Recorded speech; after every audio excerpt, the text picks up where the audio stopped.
Let's see here. I want to actually see if I can cut. This has never felt very useful. This feels really stupid.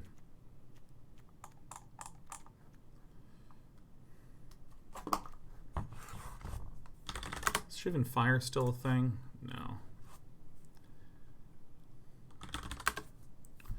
Shock is probably pretty helpful.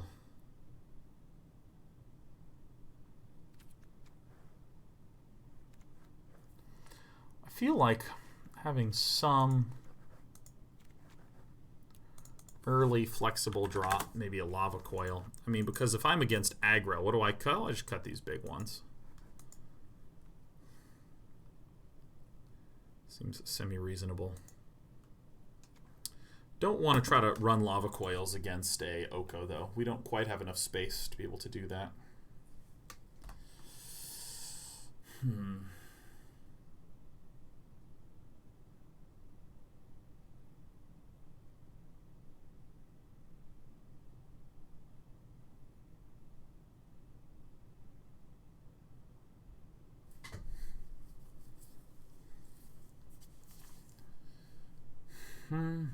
Is Fountain of Renewal still in Standard? I'm pretty sure it's not. Yeah.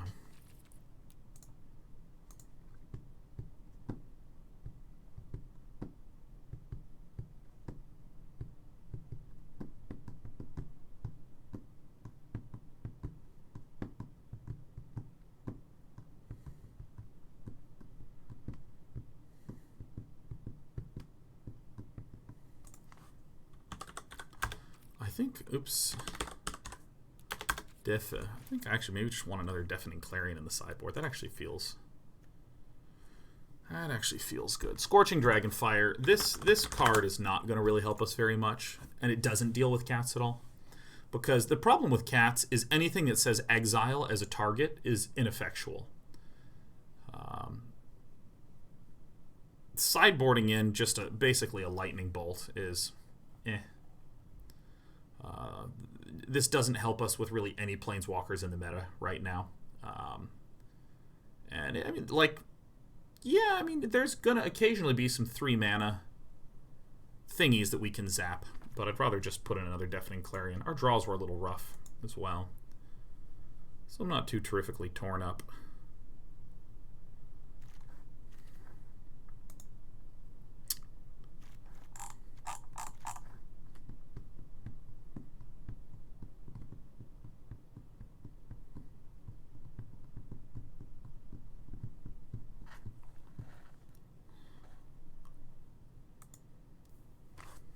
You can exile a cat after it bounces. Well, not with a spell like Scorching Dragonfire.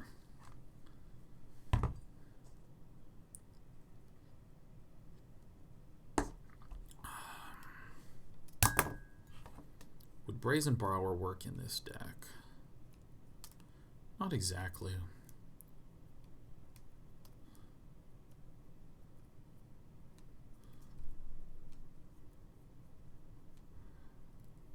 I'm not actually terrifically worried about that matchup, just generally speaking.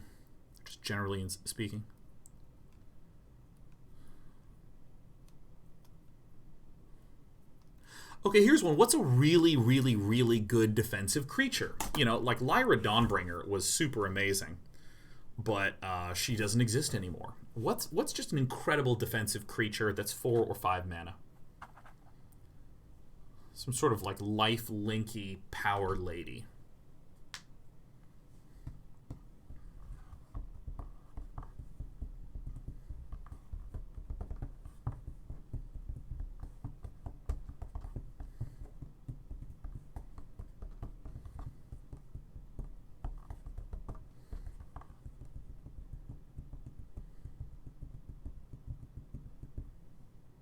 Kenrith. Kenrith is a potential consideration. Yeah, what's the Flash Angel lady called? Angel of Grace.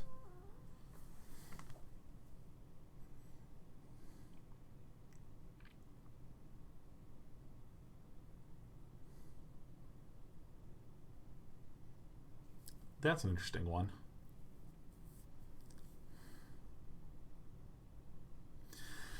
I don't think I'm actually going to do it. Exile, enchant. I'm going to put one of these in here. And be good. I mean, that Gruul... Okay, so here's the thing about aggro decks, like that Gruul aggro. We have 4 Prison Realms and 4 Deafening Clarions, which are pretty great at slowing those down. Because a lot of the way that aggro decks work right now is they don't really have good 2-drops that deal a lot of damage.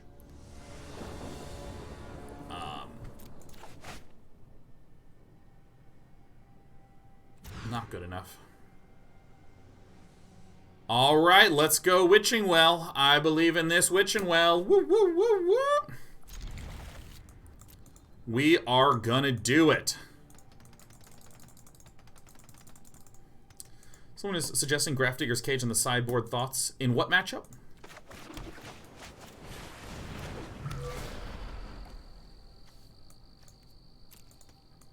Alright, so far so good.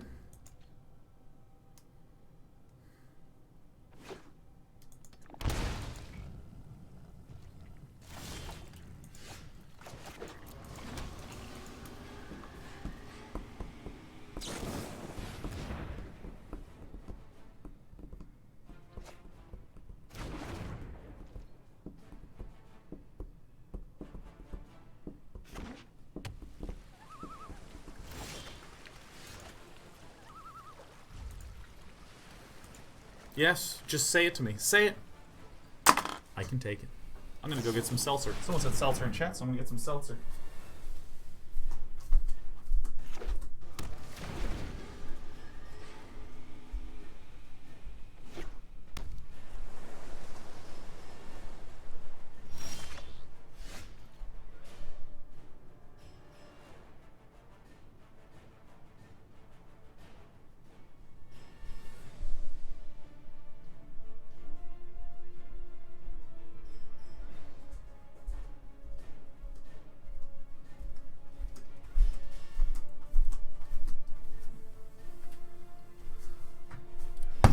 Not even upset a little bit. Not even upset a little bit.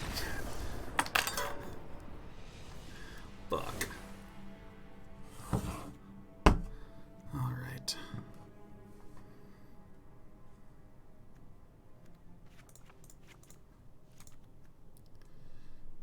I think I know what deck we up against.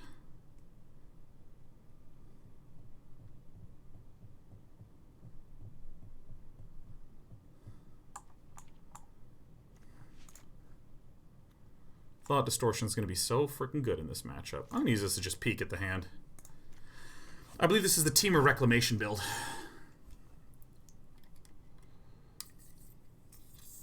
Graham says, sure, why? Wish for something so vulnerable to Oko and we could just pull a second Spyglass to achieve the same effect.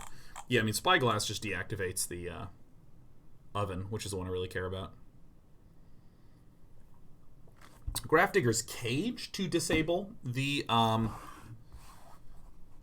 mechanism feels a little flimsy to me because it is only good against the cats, whereas the Spyglass is good against cats and Okos.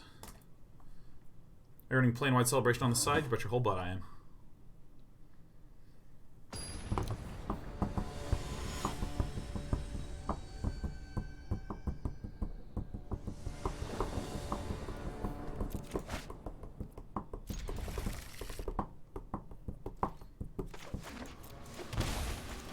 This card owns him.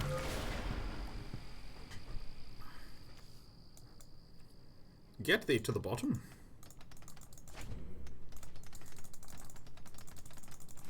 Seriously, he says, I know they're not real, but I hyper cringe every time you open a can with your teeth.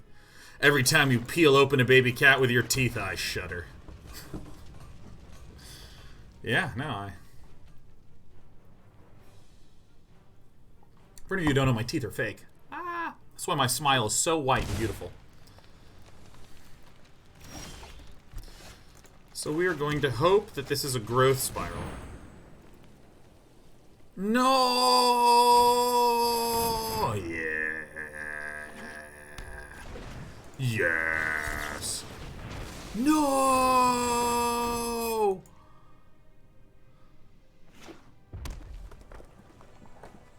Master. No. Yes. Yes. Master? No. What happened to the teeth? Is there a story there? I mean, there's always a story there. I mean, I can always show you a story wherever you're looking for one. Oh my god, like one of my favorite cards ever. Jesus.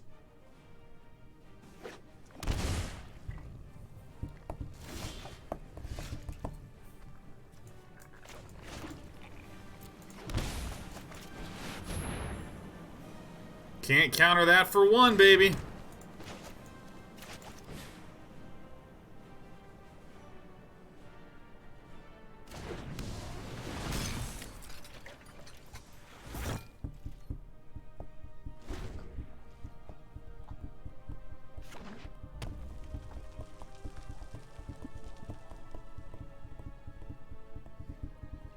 Yeah, I had a chip tooth. You can see it in the early days. I had a chip tooth. So then, 2012, I just got fake teeth put in because I wanted to get the chip fixed, the good old chip fixed.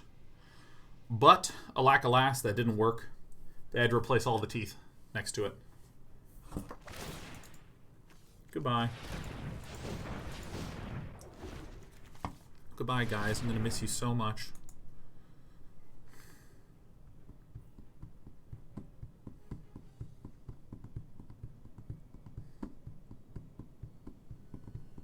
Swank says, are they basically normal teeth? Yeah, they're awesome. I am a big fan of them. I like them quite a bit.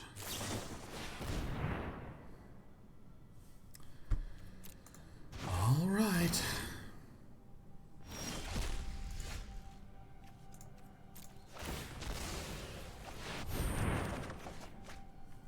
I really should not have put True Love's Kiss in the main.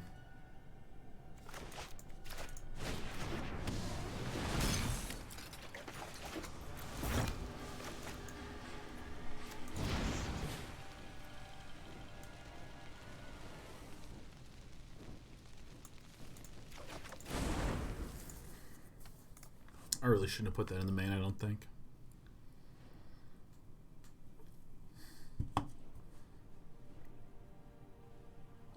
Ghost Starker says, I miss Chip Tooth and Squeaky Chair, but time moves on. That's right.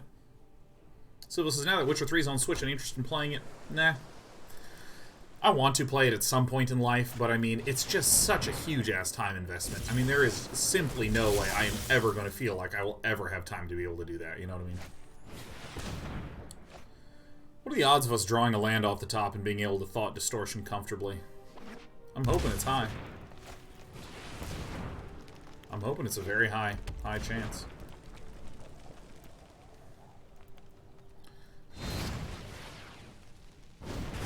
Oh, that's some good bone crushing. Guess what? You're gonna get pinged, Paddington. Bam.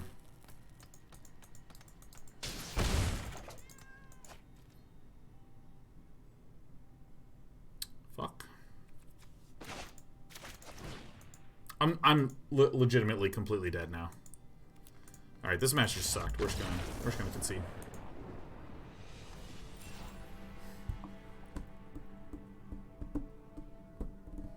Paddington beat the shit out of us.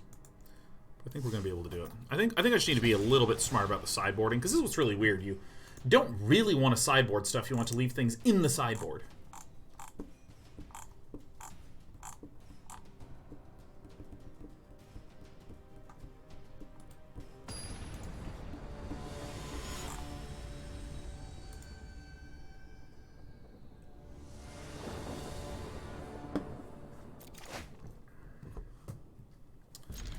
Now we can do it. I really want to make this deck work. I just want people to take their turns faster.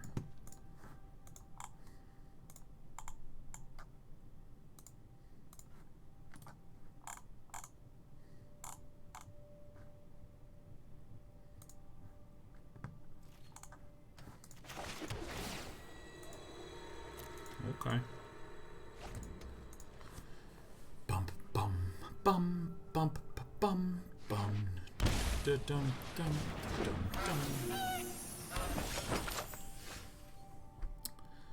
Alright, so we do this, and we crack it probably for blue, and then this last one's going to be cracked for white.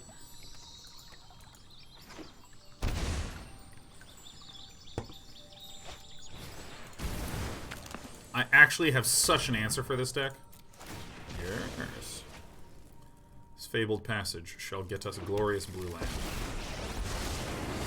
Revel with your king, wild and sovereign, and I think a little merriment is in order.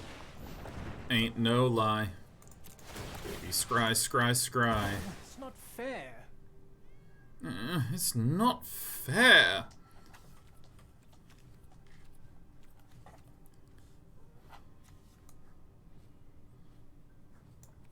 I think I want to make sure I just don't whiff a land drop.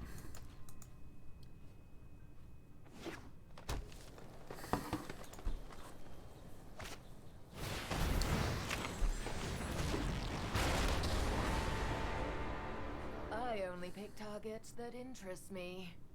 Lucky you. We might have to come up with some different ideas. Vrask is just too good. Sing with me.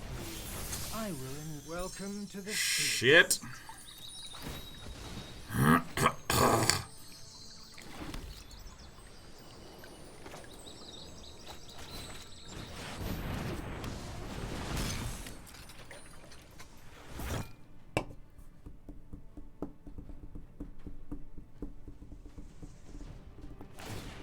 Vrask is just way too freaking good, man.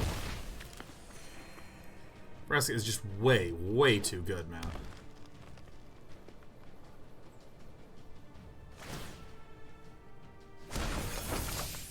one bite. And all You know what? Here comes Nissa. Let's just get Nissa down. Why not? Why not? Why would we not play Nissa here, huh? Why would we do anything but play the invincible Nissa, huh? Holy shit.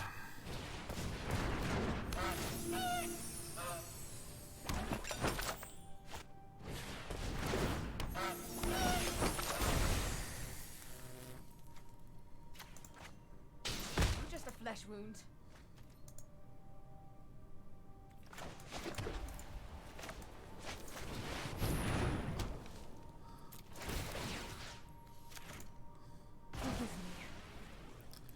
I'll stay there for a turn. Alright, I messed up. The only hope we have, I think, is to go search for planar cleansing and nuke everything.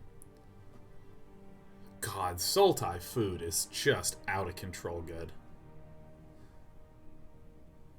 Cold Dragons says, will you be streaming any of the new Hearthstone Battlegrounds mode? I need a good way to investigate it, because... Okay, so here is, I think, the danger with how Battlegrounds was presented in terms of messaging at BlizzCon.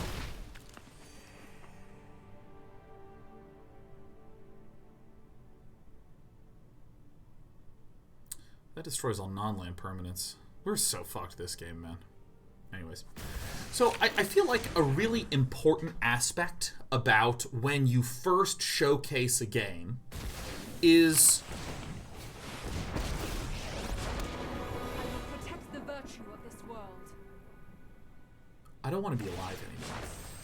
The land fights for us. I don't want to be alive anymore.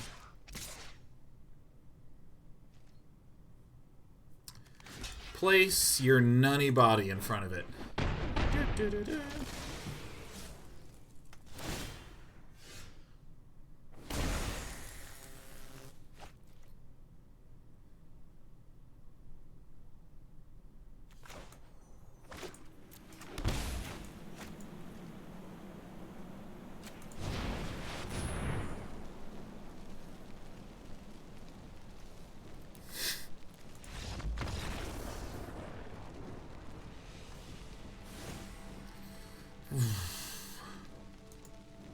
Alright, we now have an audio glitch, and we're going to be hearing that forever. I think I actually do want all four in.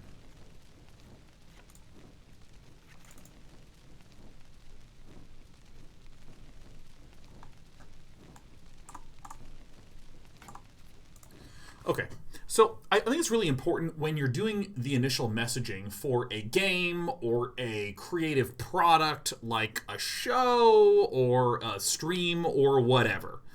It's important to contextualize that new thing given that what people have experienced is just the old things, right? They've never experienced your thing before.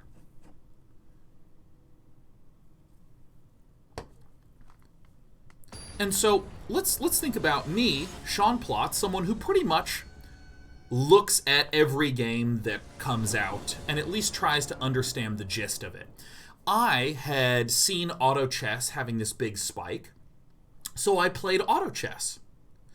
I spent like a day playing it until I more or less felt like I got what the experience was about. And I don't mean I got how to play the game well. I got what the strategy was. I don't mean that. I just mean that, like, emotionally, I was like, oh, I see. If I got good at this thing, then it would be fun to use that skill in this way to, so on, succeed, etc., etc., etc. That'll do, pig. So I played through some auto chess, felt like I got it, watched some streams to see some good players play, so that way I felt like I got it a little bit more, just because I'm interested in the way that new games are evolving, I'm interested in the way that the medium of gaming is evolving, and so on and so on. And then I was like, okay, I'm good. And I didn't really feel like playing it. It just didn't seem exactly like my kind of game. I have plenty of games that I'm playing right now that I'm enjoying, so I'll play those games. When there was the spike that was Underlords and TFT that came out, there was another resurgence in terms of just the generalized popularity of this type of genre. And I sort of had another moment where I was like, I should probably reinvestigate what these new ones are about. Especially team fight tactics that I very nearly called Team Fortress tactics. And I find it really hard not to call it that.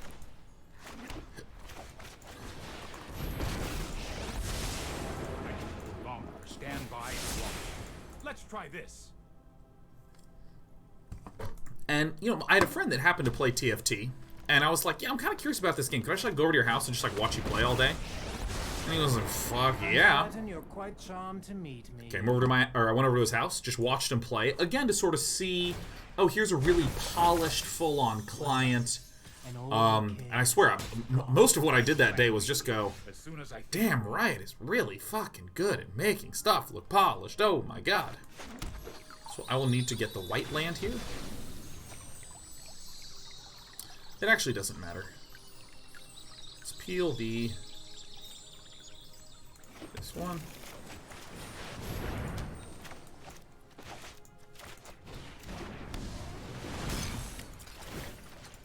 Slow down.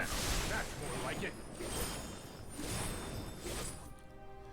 And then I felt like I sort of got how TFT worked relative to some of these other games that I'd played in the past, as well as relative to auto chess, right? So that's sort of where I was at. So then BlizzCon comes around, and Hearthstone is like, we're announcing our version of an 8-player battler. And then you know what was shown? Super fast, ultra quick cut footage of just things bumping into things, bumping into things, bumping into things, screen going by really fast, whoosh, gone. And so for me, I have a context of what an auto-battler game is like pre-built up in my mind. I have that context that already exists. And when I saw that footage, I was like, I mean, come on. It didn't really change any of the things that I thought.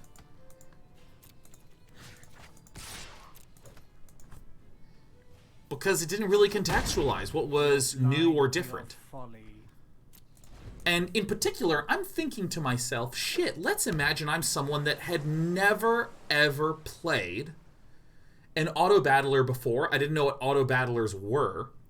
And I've played Hearthstone, and all of a sudden there's just like a bunch of Hearthstone stuff sliding across the screen. I would just go, oh, I guess they have a new gameplay mode. And I wouldn't think that much of it. I felt like it was a very weird presentation. And sort of that's kind of how I walked away from the experience. And I have told myself I'll eventually watch some Savitz play Kasavitz is apparently like doing super well. I mean, I see his notifications go out that it's just like, I'm 7k MMR on EU.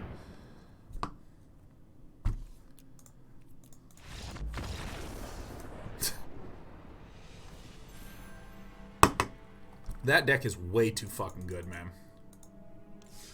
That deck is way, way, way too fucking good. It is out of control, stupidly good. I think my Jeskai Merriment might be dead.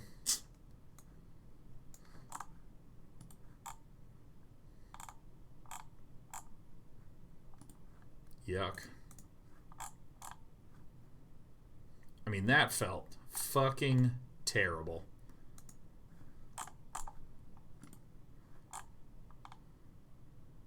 Are we going to be, if you can't beat him, join him? Is that what we are? Is that how we're going to do it?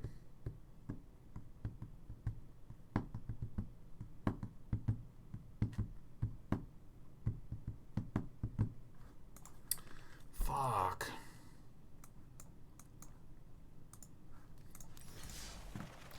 Yeah, what if I did go back to my Dimir hand smasher deck?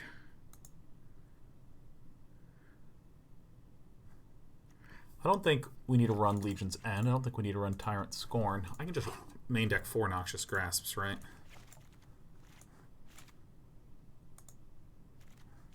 Drown in the Loch is actually pretty dang nice. I might cry the Carnariums against my cat decks.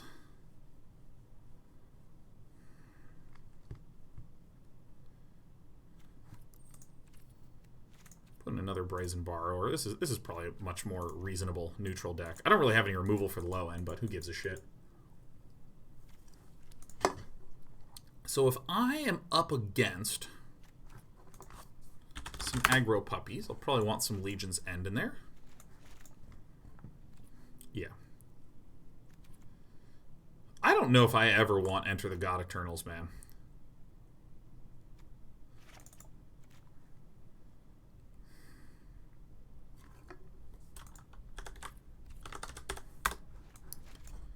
Probably just some low-end removal.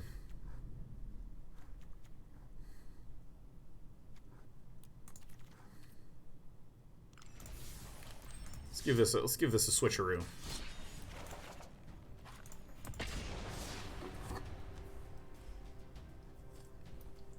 Would I ever want Elder Spell? I mean, maybe. Maybe. Let me briefly finish my thought on Battlegrounds. Yeah, so, I mean, part of what I'm looking for is a game, or a video that's like, here is how this shit works.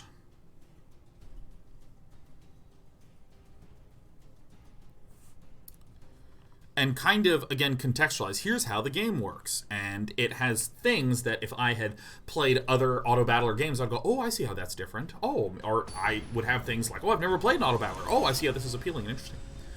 Silvos1470 says, do you think limiting Oko to 2 of in a deck would help? Ooh, I'm gonna answer unbelievably no, not because of any balance reason, but because of the design consideration that I just really think it is incredibly dangerous to create a design like that. Like, incredibly dangerous. I'm going to put the Drown in the Loch back because this card's great, but it needs a little bit of time to warm up. Yeah, I mean, like, if you're playing a game and some cards are 4 of, some cards are 2 of, some cards are 1 of, and you have to go to some authoritative source, I mean, it's just a nightmare to try to track. Nasty says, doesn't that design already exist in Restricted? We were actually talking about this the other day. I think the generalized thesis is the more hardcore and committed the mode, the more additional rules you can put in. For instance, in Dota, there's not a pick and ban phase in regular public matches. It doesn't work that way. Each person in a regular pub match can click on someone if they want to try to ban it or not, and then it flips a coin and bans some of them. And then you just go into pick, and it's like, okay, you pick, okay, start the game. Very, very simple in a regular match. And then when you get to super serious competitive mode, there's actually a specific ban, and then pick, and then ban, and then pick, and then ban, and then pick, and then so on and so forth.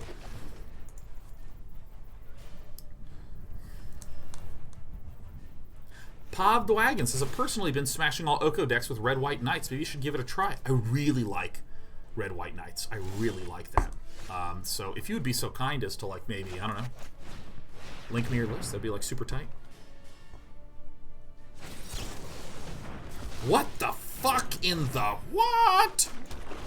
I'm sorry, Sheriff. I didn't mean to startle you. You're a good cat. Yeah, tummy time. Tummy time. A lot of pops says, Brian Kibler plays TFT pretty often. He might be able to explain the ins and outs of it. No, I'm sorry. I did not mean about TFT. I was talking about Hearthstone Battlegrounds. Hearthstone Battlegrounds.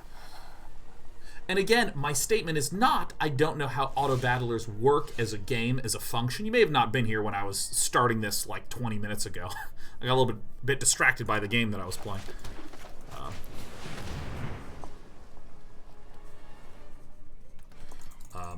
My statement is not that I don't understand how auto-battlers work. My statement is that I don't really understand the way that specifically Blizzard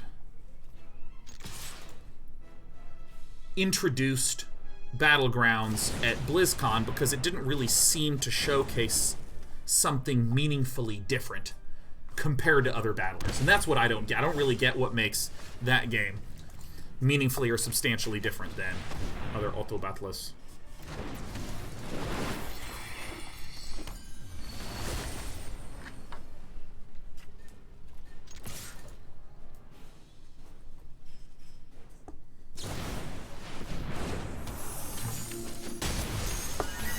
I am not fucking paying attention. I did not see that this was up here.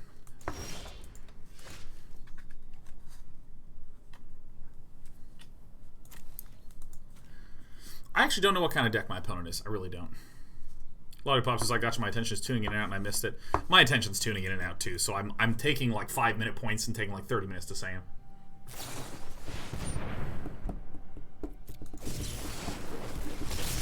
So this appears to be the Temur Reclamation build, so I don't think it's Temur Elementals, because I feel like I would have seen a lot more. I'm just going to take a shitload of damage here, and I think that's fine.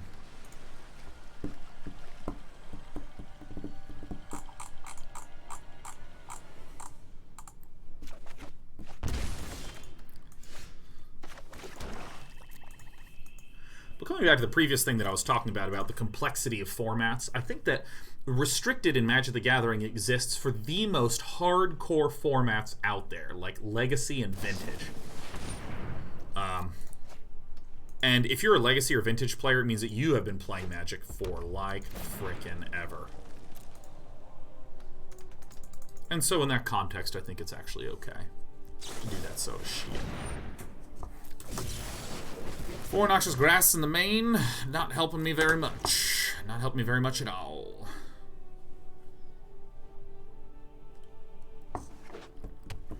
Horace91 says, my man, how are you these years? Missed the days when I used to have your various SC2 vids to look forward to on YouTube.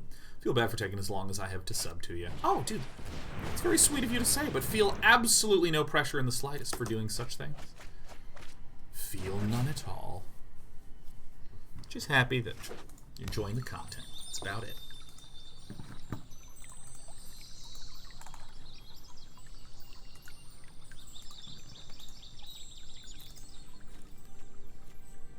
I mean, I see the Mystical Dispute right here.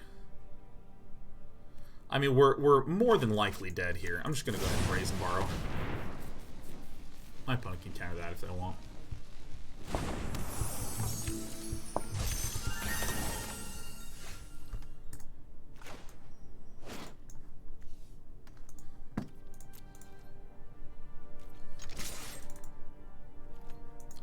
Lethal Rose says, Temur makes me happy, though Thought Distortion exists and can make them really, really sad.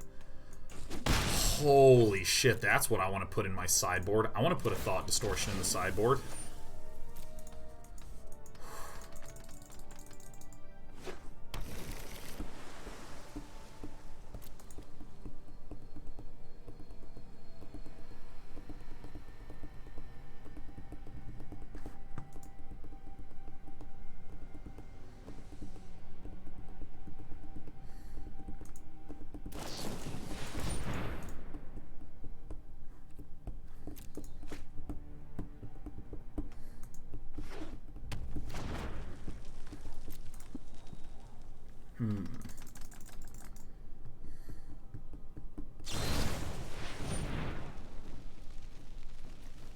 Oh yeah, that's some good bone crushing.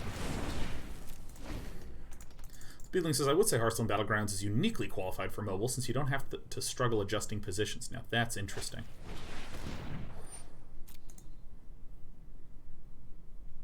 Zombie Noxus, could Reclamation and Fires be strong cards after Oko ban? I don't know. I mean, I have... Let me be super real with you. I have very, very little intuition for how bans work. Like, super fucking unbelievably little intuition. Jesus, would these things fucking go away?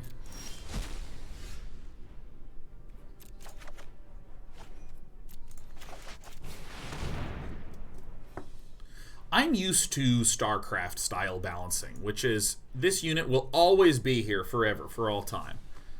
You know, like, let's say the Oracles are dealing a little bit too much damage and harassment. Well, Blizzard might try something like reducing the damage output, reducing the speed, increasing the build time, you know. The thing that's really weird about bans is there is a concept, like, okay, so this concept exists relatively plainly in StarCraft anyways. The idea of, like, an invisible wall, which is like, why don't I ever see this particular strategy? And the answer is because this opponent could respond doing something that you, viewer, have never fucking seen before, but secretly all the pros know. So, for instance, this is a really weird Brood War example, but it happens to be the one on my head. You almost never see Hydralisks built as Zerg against Terran. You almost never see Hydralisks built. And Hydralisks are actually pretty good against Marine Medic. Once Marine Medic gets to a critical mass, Hydralisks are a little weaker. But Hydralisks seem perfectly good against Marine Medic in small and middle-sized numbers, so why doesn't anyone build them in the early game? Why not? Anyone know the answer? Anyone know the answer? Why not? It's two key things.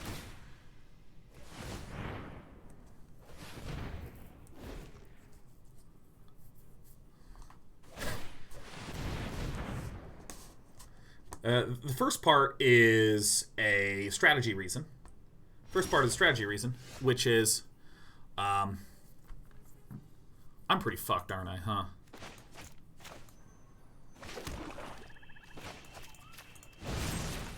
First part is, eventually, Medic Marine is stronger than Hydras, so you want to get other units for later, and if you build Hydras, it severely slows you down. That's one, right? By being strong early, you're making yourself weaker later. That's one. But the second really simple reason is if the Terran just builds like a shitload of bunkers, you can't break it, and you're fucked. That's about it. That's about the only reason. If you see speed Hydras, you just build like 5 bunkers, and then it's actually not that expensive for the Terran. That's not really getting punished by anything. So you're okay. And so, basically, so there's this invisible wall.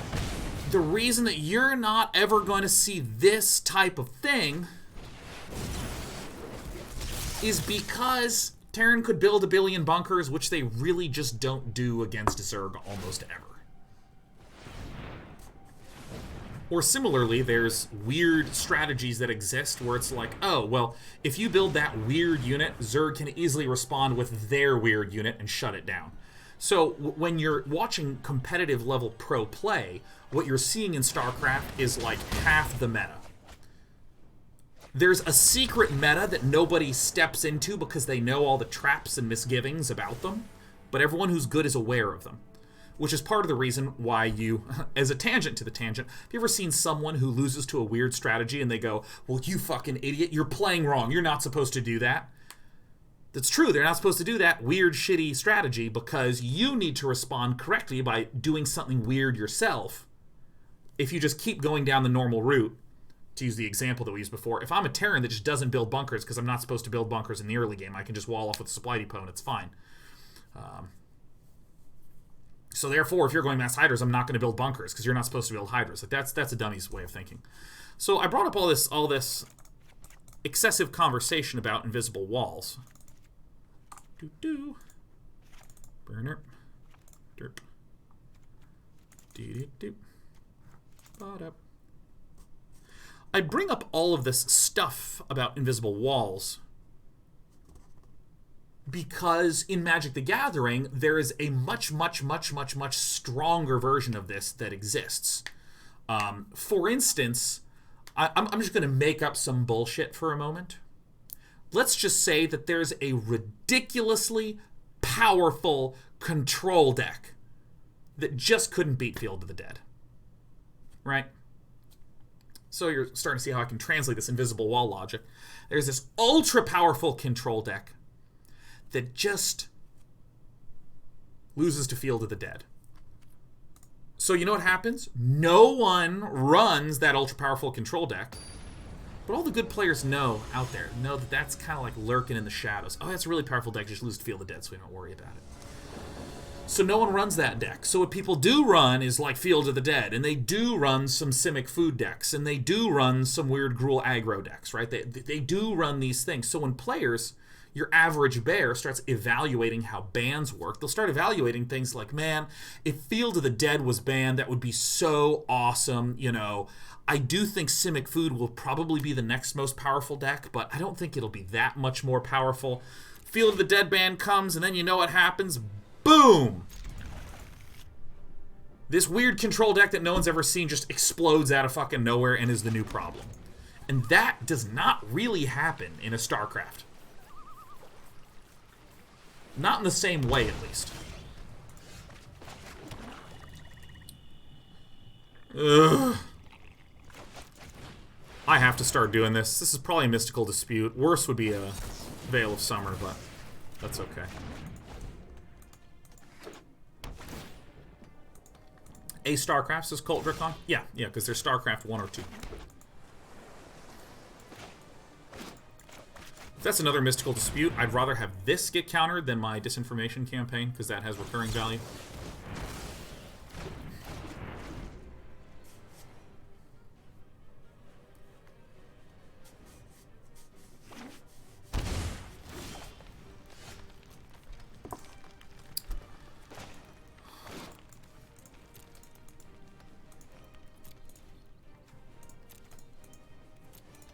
I just gotta pass right now, man.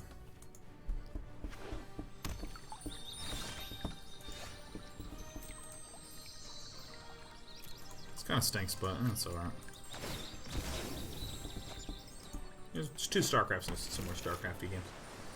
But yeah, I mean, like, this is where my intuition just is totally busted and just does not really work when it comes to the idea of card bans.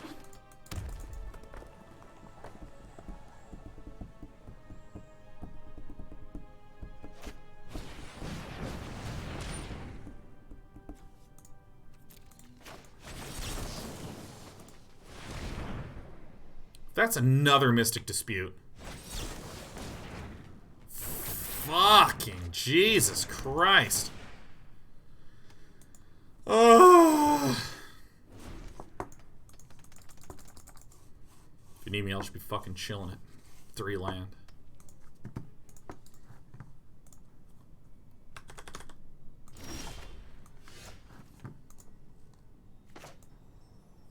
Well, this is what I got.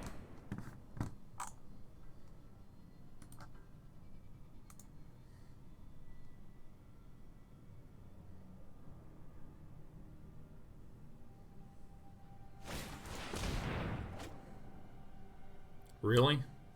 Is this to just put another land out and rub in my face to have a counter?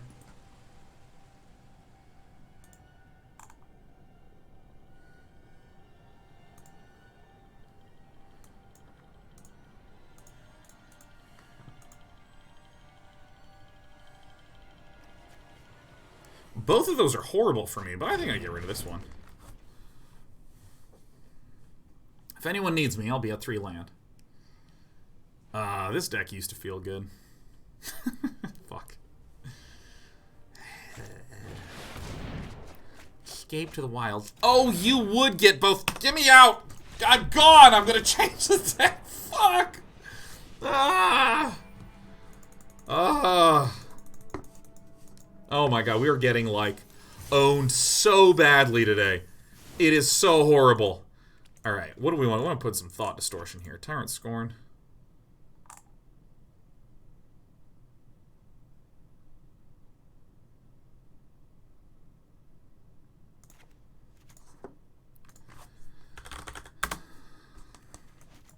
Everybody. What? Why is it invalid? Because I'm putting in 2. God, I can't count. Jesus, counting. Oh my god.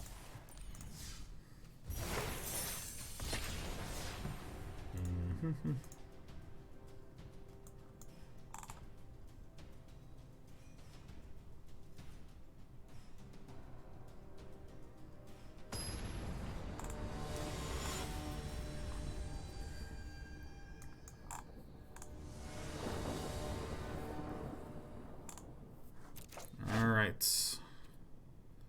Guys, are you looking forward to getting countered on turn 1?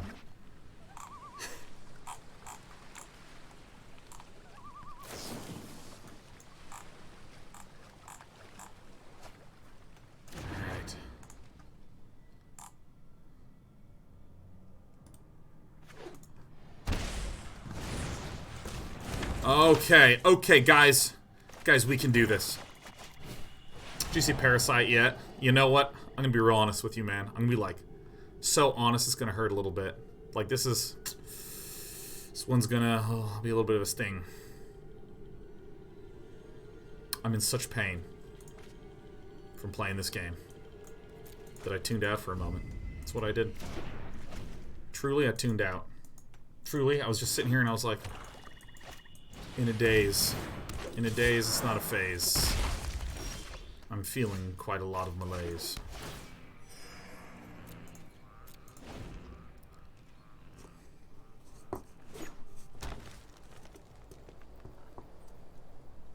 God.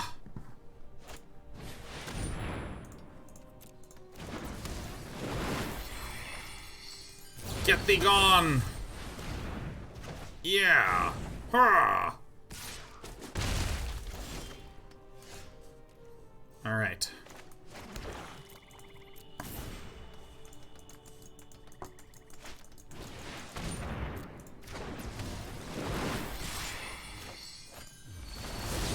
Holy cow, this turned out great. Look at this. Alright, remind me to restart the client! Remind me to restart the client! Oh! Hey, Pavdwagon, thanks, man.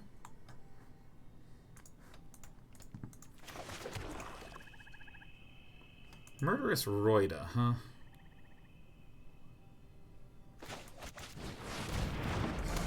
If you want to main phase it, you can main phase it, you know what I mean? Hello boys, what's the deck today? Quilly D. This is a chat where we say boys and girls.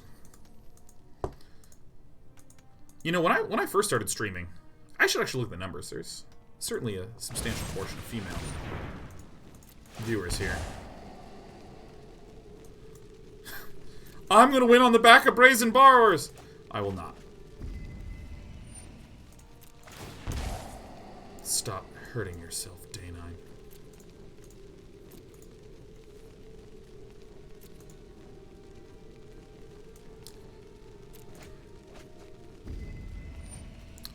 Alright, we're gonna keep going until we get like a Dream Eater or something good. Okay, Disinformation Campaign's really nice. Ritual of Soot's really nice. Let's hang on to those puppies. Ugh. A bing and a bing bong.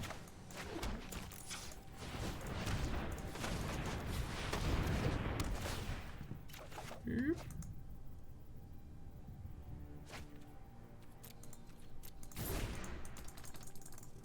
Hello, fellow humans is really good. Howdy, folks.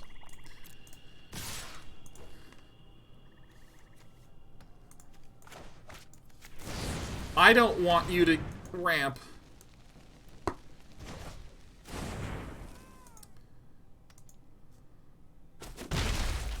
Hoping like a replay of this and this. That is okay. That is okay.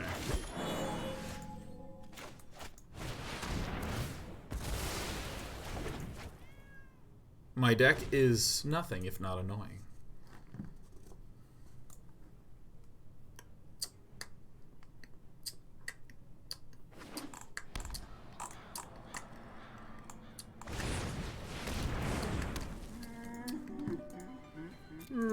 We don't want to bounce that one, faux sure. Because right now it can't even attack!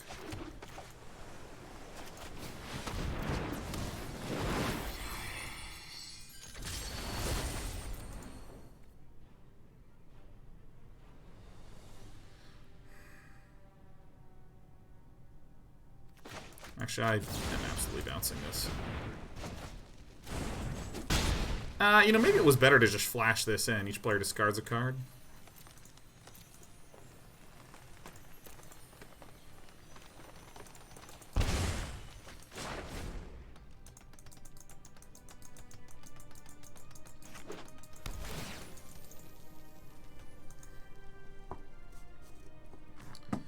And certainly is fun to play.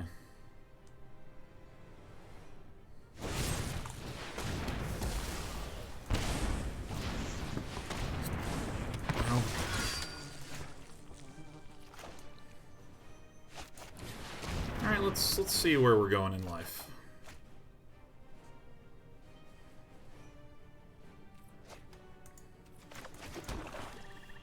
Must be something pretty good.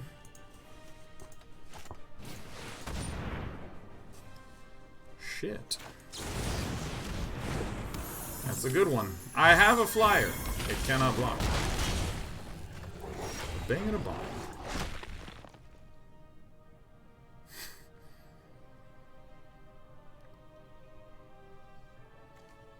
Shit. I'm doing it. I'm going out the way I want to go out. Ah! It's okay. We have a sideboarding plan.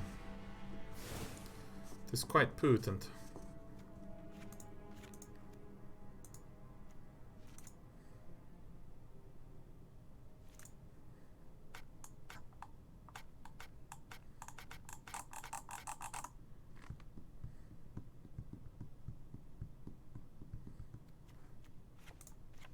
Brazen Borrowers are not as good as just cold, hard removal.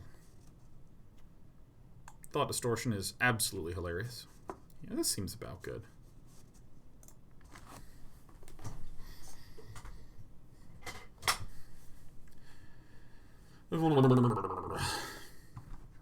Man, this meta is vicious.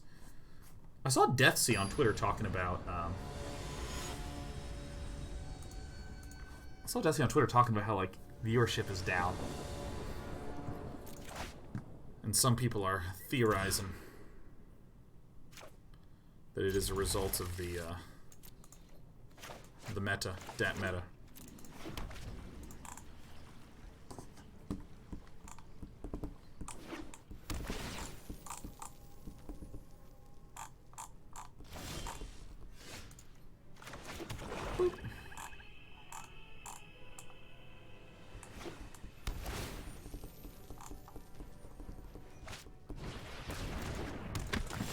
I know the solution here. It's kill everything he knows and loves. Yes.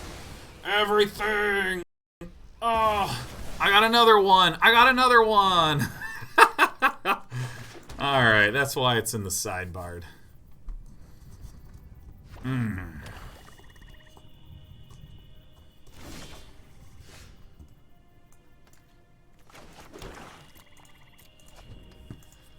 Murderous Rider's pretty pain.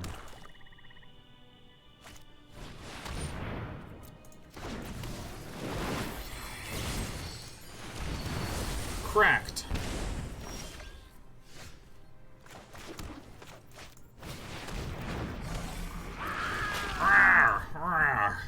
Collision says viewership might be down, but Yoko Ono's SEO has improved. Yeah, no, feel free to. Alright, yes. I need an answer for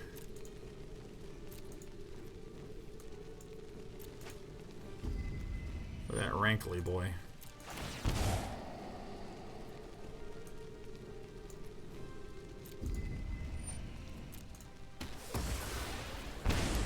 And then there was nothing that could be done.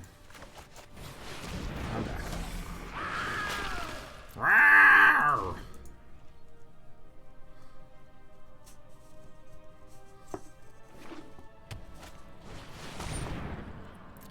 This is nothing if not okay. Alright, we win. Like, super badly. Woohoo! Bye.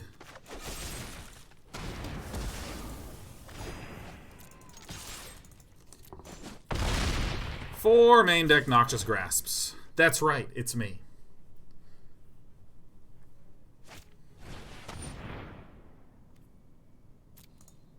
LOL.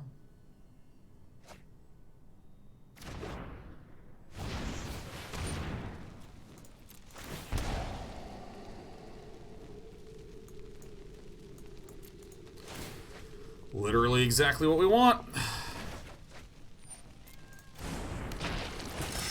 Alright, we are winning this game.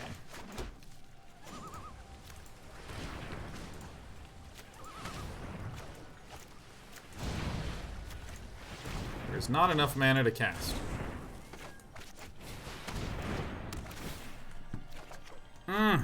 Feels positive.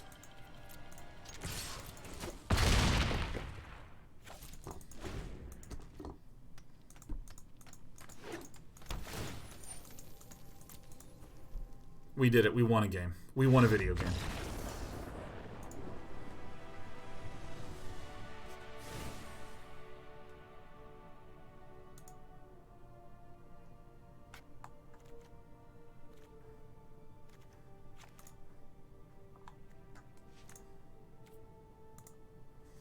Put a 1 on the Loch.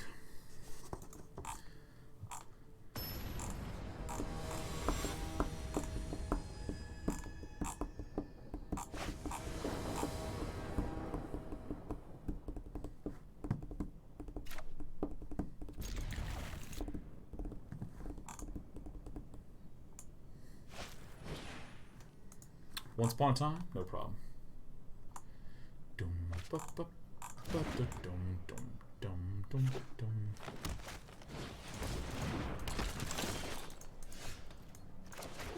And I'm edge walling and I'm edge wall.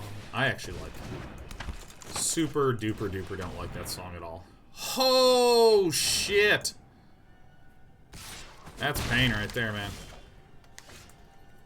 That is some true pain. Well, at least we can discard some stuff. That's great. That's terrible. Alright, we're at a standstill.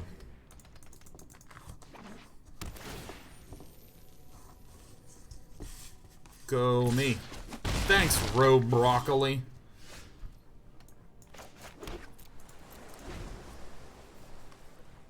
Let's hope that Mayvieux is one of those adventure decks with no other adventures in there. Why in that order, huh?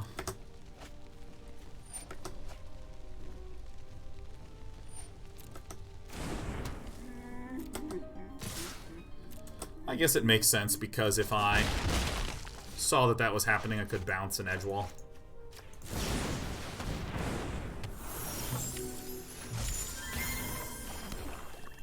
We are in dire need of some help. I'm gonna go for something substantially bigger than this.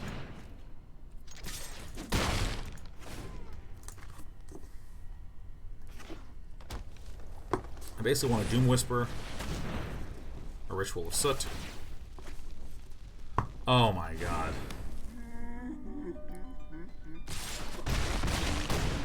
I guess my deck is not particularly resilient to whiffing on land drops.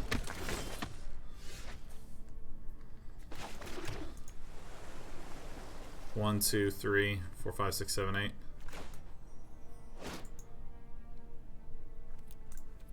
There's no way to win. I don't know what to think about that, but fuck. Boy, it feels so constricting to try to experiment. Jesus. I mean, it's a bit savage. Oh, restart client. Yeah. Oh, fuck. Fuck. Alright, I'm gonna restart the client right now. Play first. It's a very good hand. We're going to close. It's closed right now. MTGA. It's opening.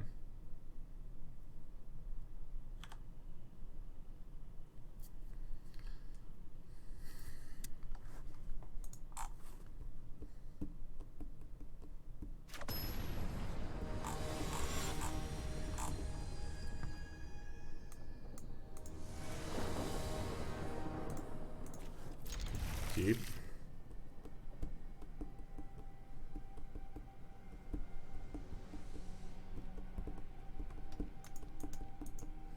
Do feather decks exist at all anymore? They do not. Because feather can like be turned into an elk. You can get the protection up, but basically like the ramping with the Nissa and Oko decks is actually so fast.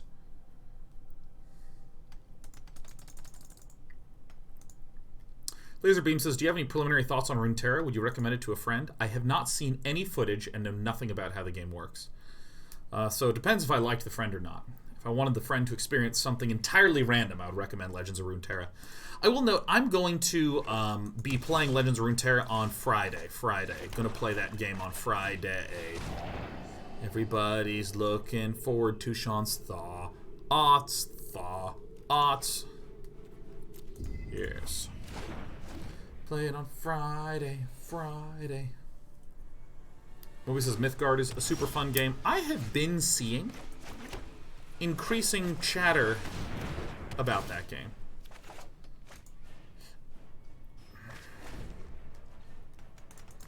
Rebecca Black, yeah. Friday. Gonna get down on Friday. Jesus Christ, this is brutal. Everybody's looking forward to the weekend. I'm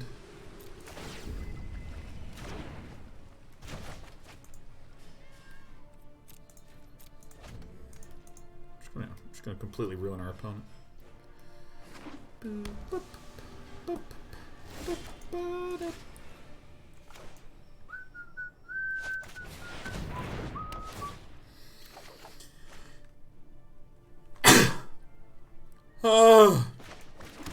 Yes, it's pretty cruel. Sure.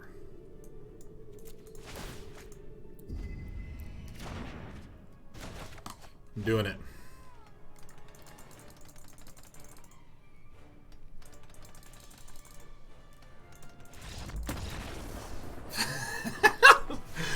Yeah, I'm a piece of shit. Yeah. Ritual of Soot, get out of here. Cry, get out of here. Noxious Grasp, get out of here. Duress, welcome. Davriel, the causer of disco, welcome. Drown in the Loch, like it a lot.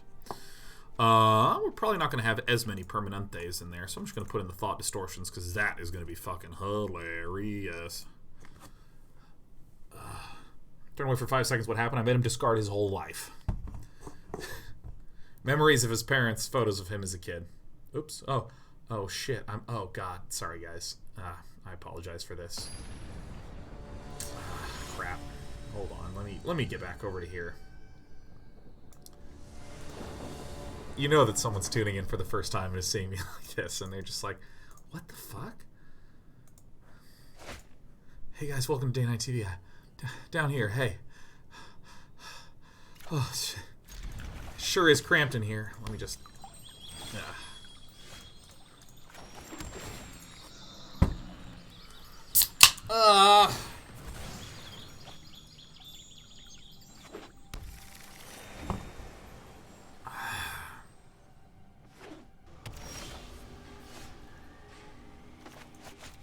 Show me what you got.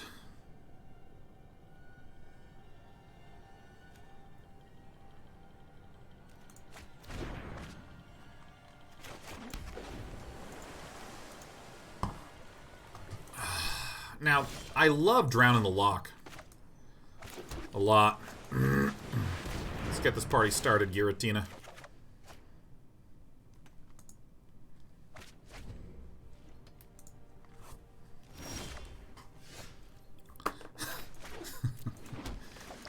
Okay.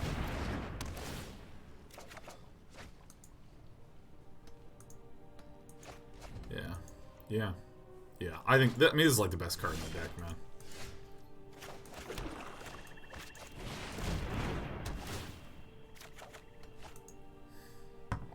Now, holding up 2 counter spells when you have been forced discarding shit is so good.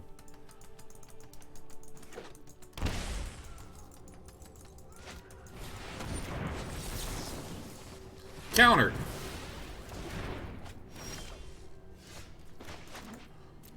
Oh, fuck yeah! Target reveals their hand, exile all non-creature, non-land cards.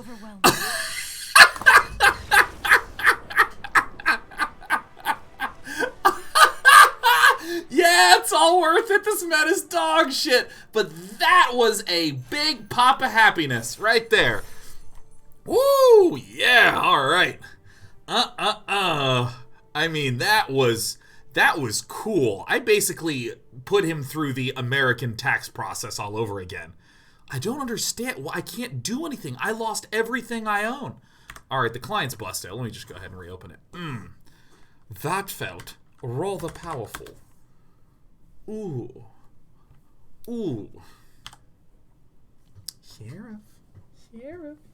Hi. I just ruined somebody. Isn't that nice? Yeah, tummy time. Oh, yeah. Let's get those little chin rubs. There we go.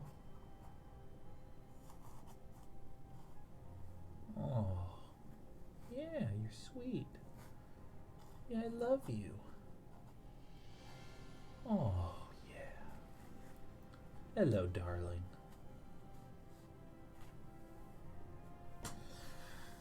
Oh, show cat? No, not in a million years. She's resting. I'd have to move her.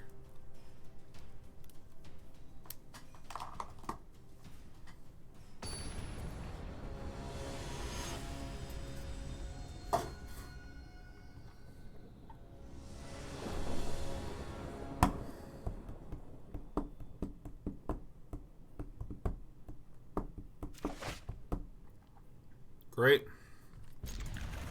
This is like the card I generally want to find. Everything else is just a complicated ruse in order to get me some disinformation campaigns. Thought Erasure says, "This isn't my day 9. Enjoying playing blue? Which cat is controlling your body? Blink once for Sheriff, blink twice for Despy." I blink for no one.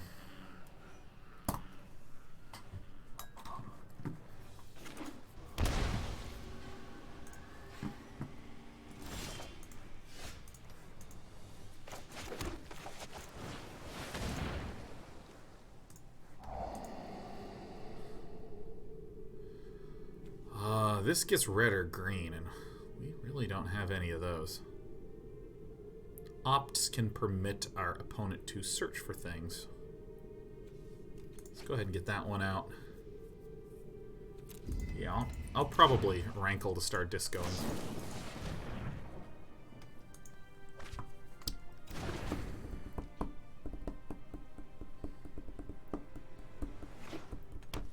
The Arg of Knots, Day 9 is actually like the mech from Pacific Rim, and it takes both cats working together in order to pilot him. That's right, Sheriff. You'd be such a good pilot, because you're so clumsy and sweet. You're a clumsy cat. Yeah. Yeah, it's a good cat. This is one of my favorite arts in all of Magic's.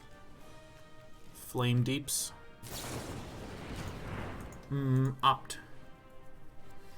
Principia says, "Do you play Commander?" I don't. But Commander actually is increasingly feeling like true Magic to me. I know that's a ridiculous statement, but like it's increasingly, I'm just like, yeah, this is precisely Magic.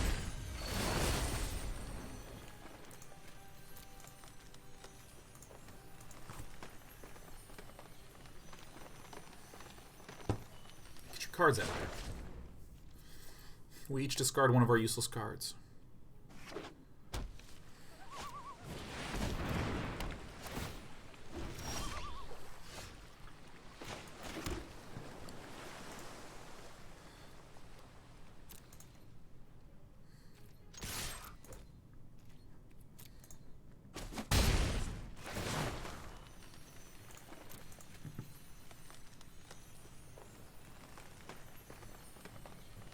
Did you ever play Two-Headed Giant? I have played Two-Headed Giant, which I like quite a bit. Sage Rania says I played 6 hours of Commander today.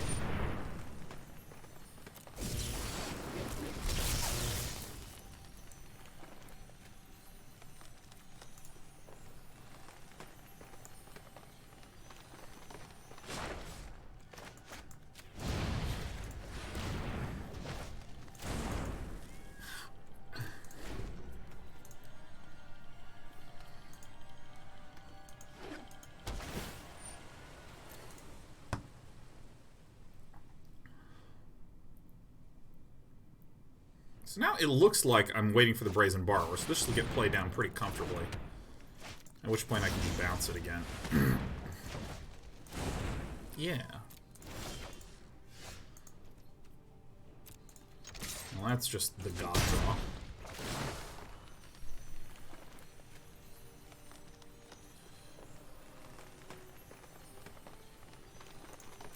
We're gonna do this.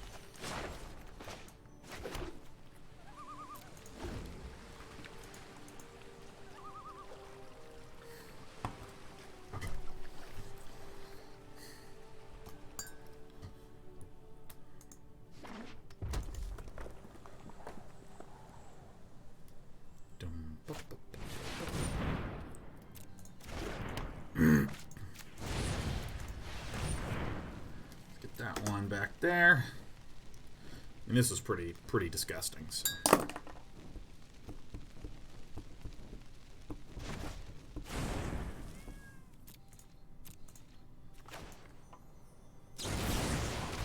Perfect. Perfect.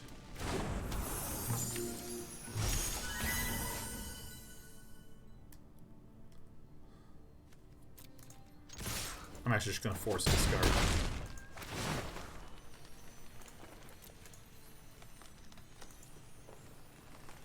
It's very difficult for Yannibal to get around everything I have.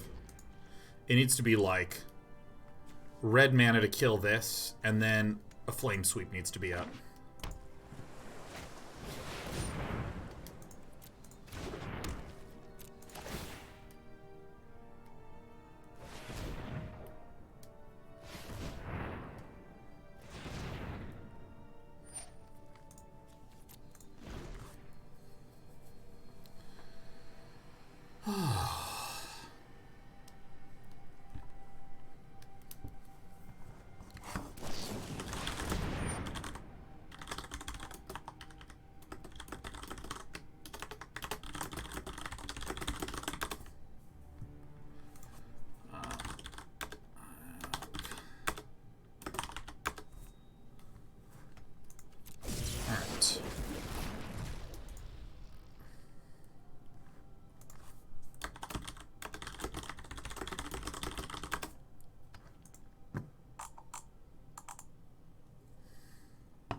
Alright. No Noxious Grasps necessary at all. No Cries, no Rituals. Duresses, yes. Davriels, yes. Drown on the Loch, yes. I don't need all the Murderous Riders, so we can get in some Thought Distortions. That seems pretty fun.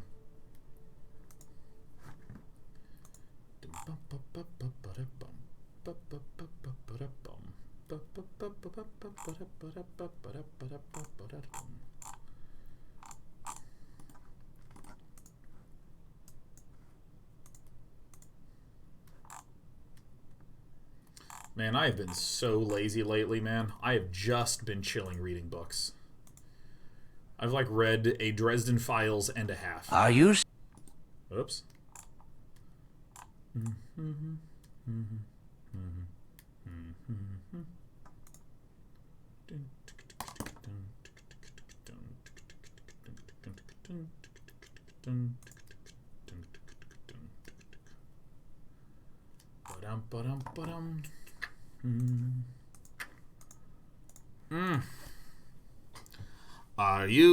Yeah, no, I was moving a window around and clicked on some sound link that someone sent me because I tweeted about Coddle, Keeper of the Light, which is a hero in the video game Dota 2 that is absolute bullshit. I mean, that hero is so unfair. right now. God! Well, actually, I don't even know if it's unfair. I don't even know if it's a balance issue. I mean, it is just annoying as hell to play against that bastard. God, I can't handle /stand / fuck that guy. I can't fuck him. That's what the grammar of that sentence said. I stand by the grammar.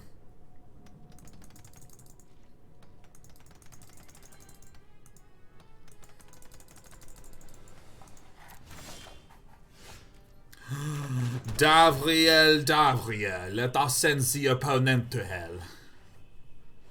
It's gonna feel good. It's gonna feel great. Oh, yeah. Show me what you got. Counterspell Quench!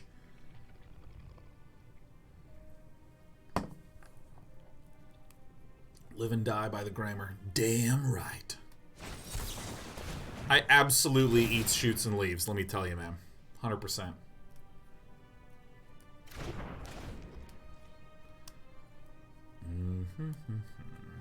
Pav Dwagons says, can I get your unfiltered thoughts on Oko, both as a card and meta? I like the implication that here on Day 9 TV, what we share is filtered thoughts.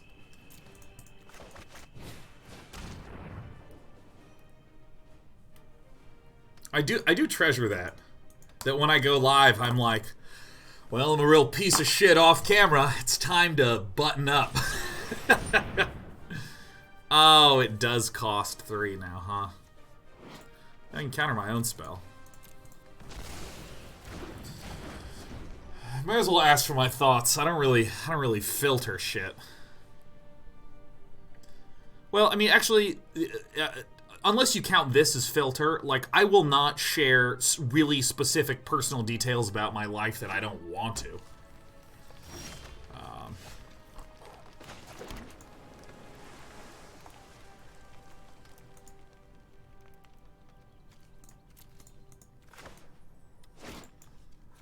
Yeah. I think I shouldn't play it. What I have for breakfast today? Protein shake, and I thought it was really great.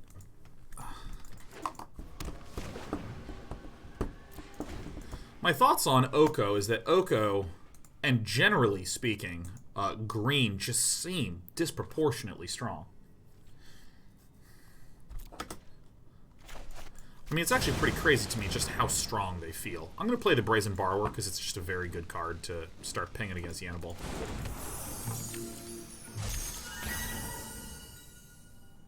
Little Bobby Table says, how many sticks of deodorant do you own? Like 15, but I can't fucking find them. And let me explain to you why. I bought like 4 sticks of deodorant. I generally buy things in bulk. Like if I need shampoo, I'll get like 4 bottles of shampoo, so that way I'll just have it for like, you know, a long period of time. So I buy like 4 sticks of deodorant, and then some time passes, and I just like can't find the deodorant outside of the one stick that I was using. And so I'm like, God, so I just go to the store again, and I buy like 4 sticks of deodorant. And like a few weeks later, I'm like, I can only find 1 stick. Like, where is it all going? I did this a couple of times. And then, as it turns out, Britt had been seeing, oh, there's some deodorant. Let me just put him in a drawer. Oh, Sean bought more deodorant. Let me put it in a drawer. Oh, look, he loves buying deodorant. Let me just put this in a drawer. So...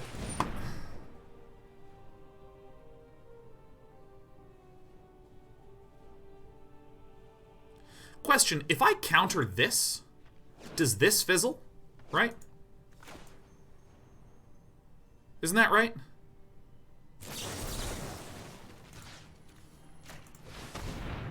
Because this is targeting that, so if this is gone, that fizzles. Now, this could be mystically disputed.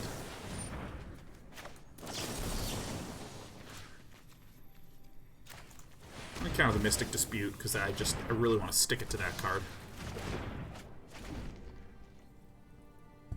I think I did that all very nice and well and good.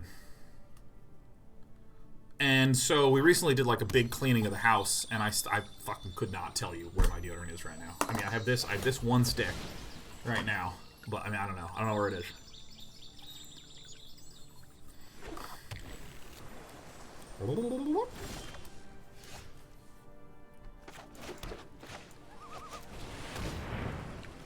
That's not the way you should tap.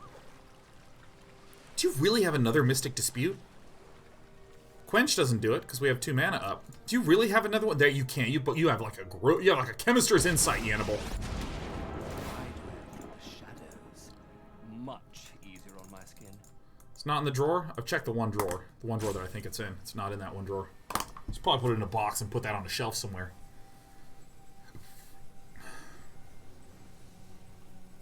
But yeah, green just seems so strong. Our contract is I mean, like, perish the thought. so strong. Because Oko can come down early and is in and of itself a terrifying threat. Nissa can come down as a result of some solid ramps pretty frickin' early.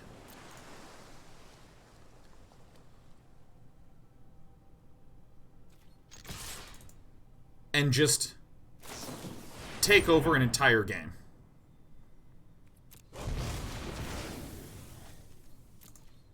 I mean, it's just so stupid how powerful those cards are. And then there's cards like Once Upon a Time.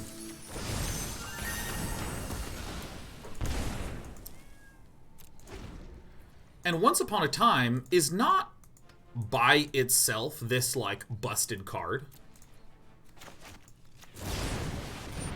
But what that card definitely is like an absolutely unbelievable card for finding things like a Hydroid Krasis. Or finding something like a Voracious Hydra, or a Wolf. Like these really core cards that synergize with all the rest of the deck so stupidly well.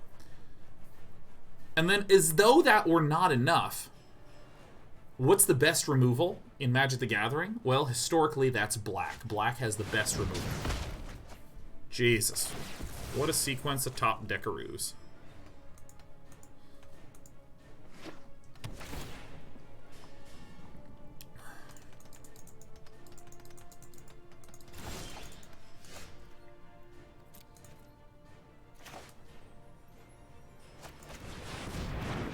Doing this right now because my opponent has a deck full of counter shit. Oh yeah. Oh baby.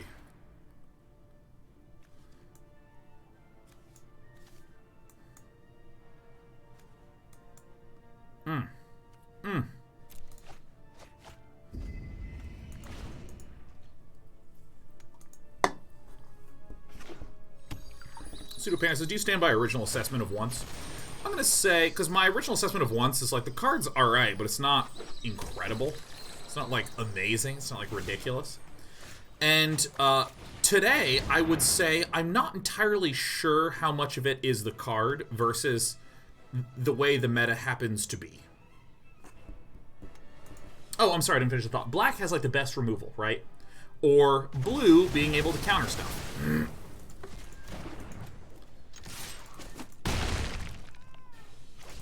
When you have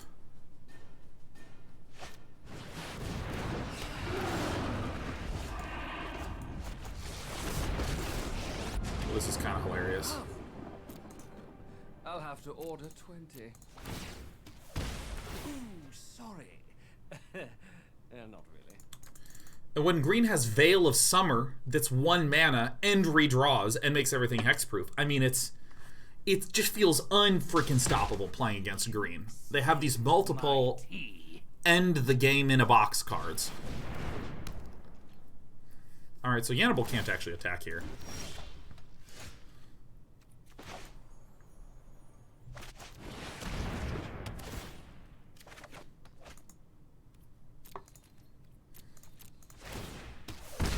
Struggling? Good.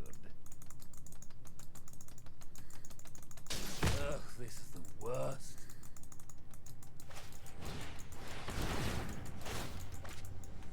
That's pretty funny. Time to run again. Oh, I mean, I have Davriel. I have Brazen Borrower. Swing right on in.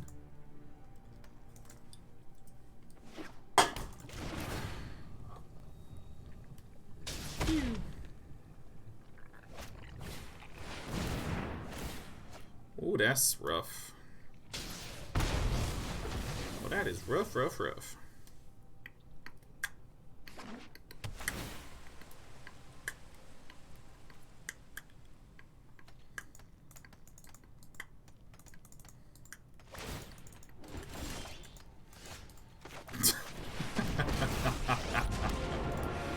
Woo! What a whiner. 3 Davriels in the main.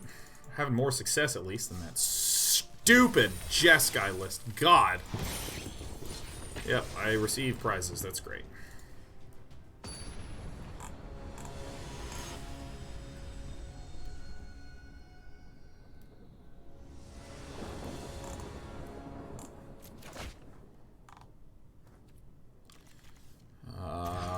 That's a little slow. That's pretty good. That's pretty good. That's pretty good. Good. Did the Jeskai deck not turn out well? Dude, it was horrible. It was absolute lunacy, Loomsay. It was just awful. Beep. I mean, it was horrid. It was horrid and horrible and artful. I mean, I couldn't even believe how rough it was. It was almost hilarious.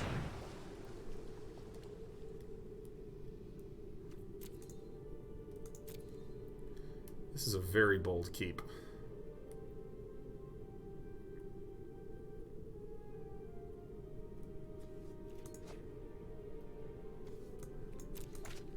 Lands, please.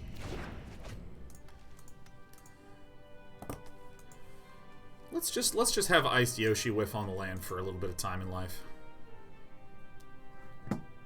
You know, if you have two mass manipulations in your hand which require quad blue, and you're like, I got a forest, I'll get there, man.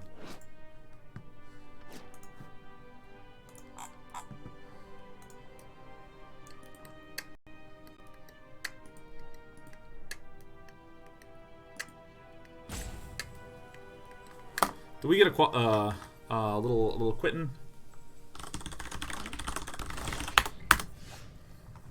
Oh my god, you love to see that, don't you?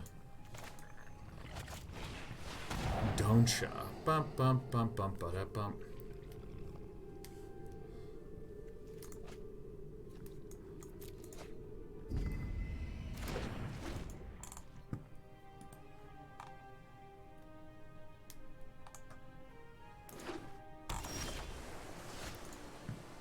Well, it's time to have ourselves a quiet game all to ourselves.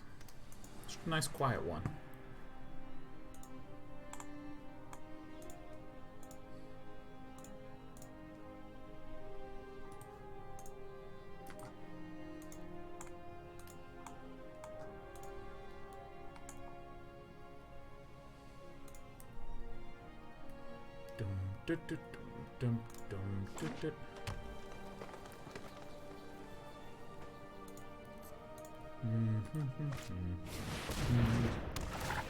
Alright, I mean, I can. There we go.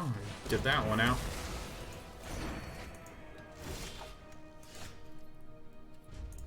I mean, maybe I'm the idiot for keeping my 2 land hand with a bunch of 2 and 3 mana things. Maybe that's my fault. Maybe that's my bad. Like, I don't know. Maybe I'm the one who's misplaying Magic the Gathering Arena.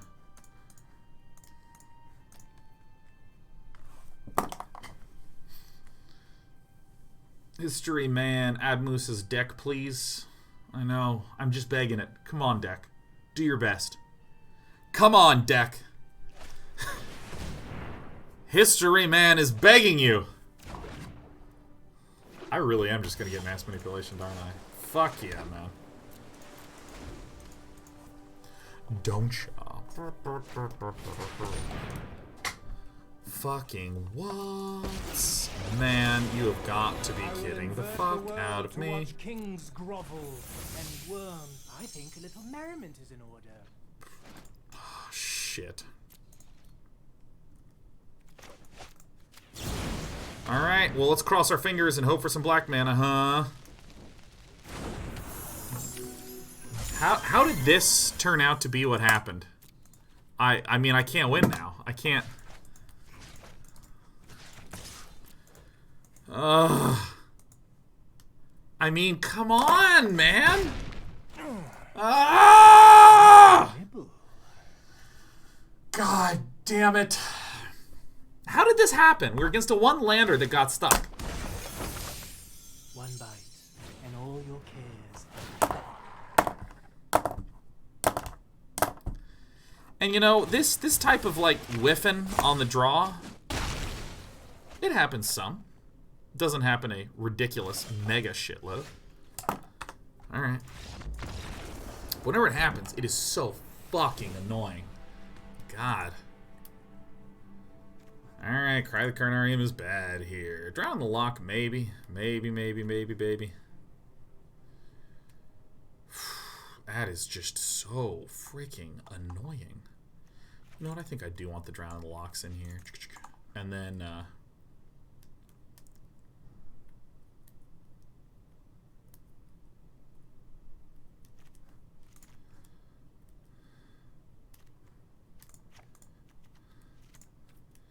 so I'm going to try not putting in as many Ritual of Soots.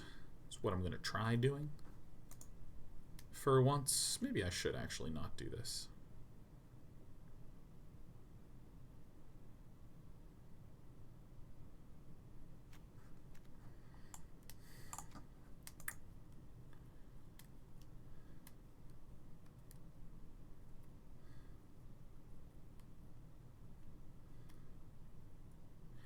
I want to be more discard focused against this matchup. I mean, I have the single target pick-off removals.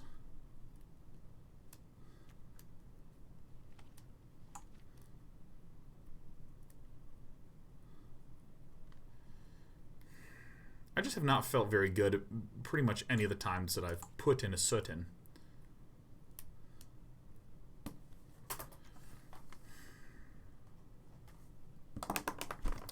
Let me try my initial intuition.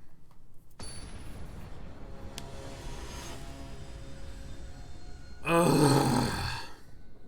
God, getting land hose like that just does not feel good.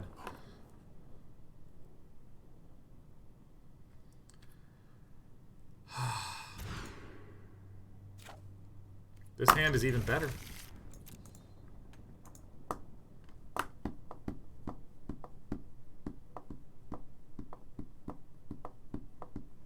I chucked that one back because I had triple blue and one black, and everything in my hand required double black, so I just sent it home.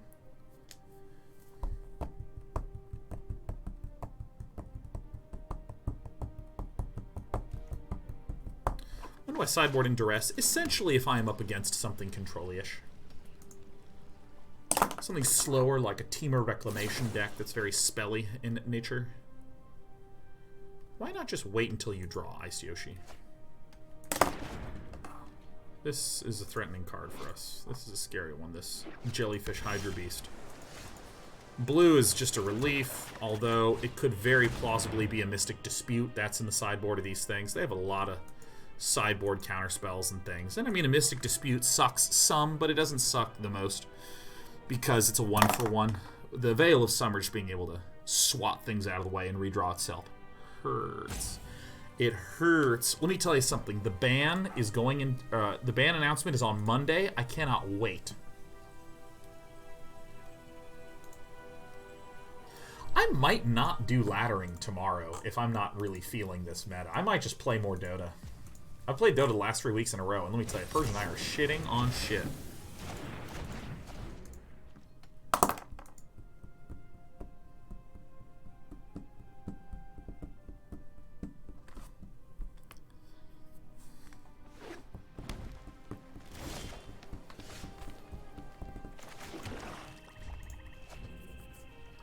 What would I do if they didn't ban Oko? I would be upset if they didn't ban anything.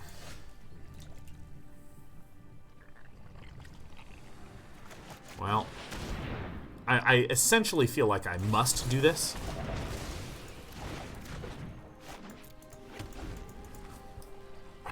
Dream Eater's very, very good here.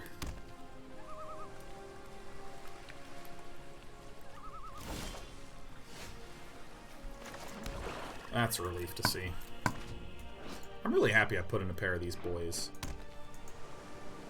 Cahotley says, what's the meaning of life, the universe, and everything? It's my sub-month, of course. Happy 42! Sure Sign says, I've achieved the age of 29 this day.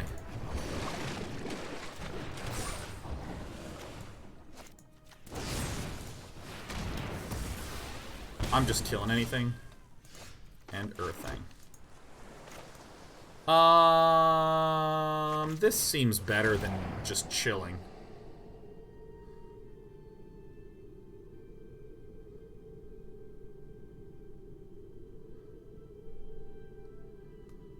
Well, fuck.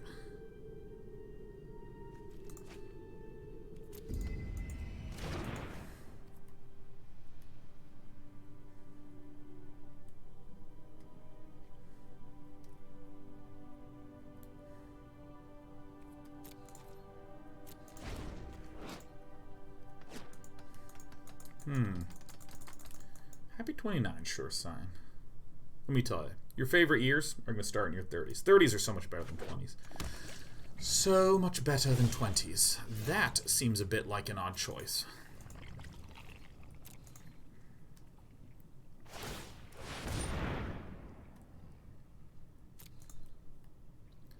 I see. I see.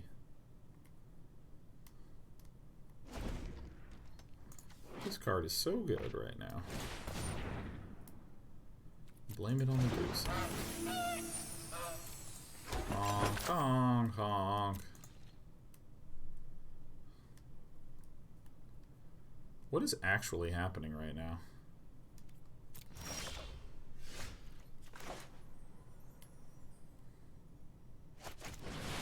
Yeah, I think I want to do like this because that getting Mystic Disputed hurts, but like I kind of need to be able to play this frickin' Dream Eater.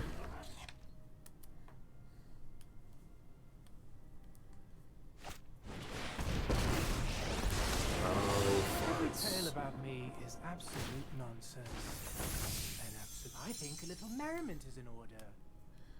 I think a little merriment is in order. Oh. That's my dog. I mean, that helps. Genuinely does indeed help me a lot.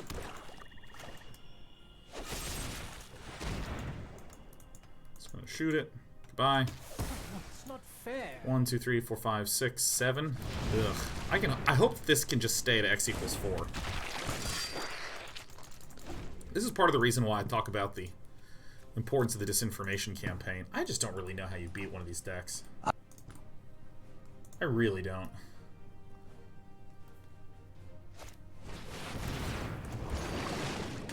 Oh, thank God, it's x equals 2. Oh, Jesus, if that's a Mystical Dispute, that's just horrible news for us.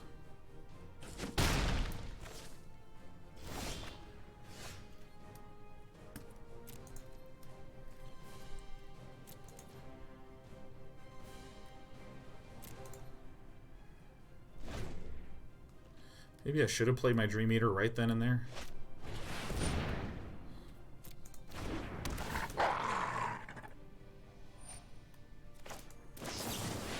If this gets countered, I'm frickin' miserable.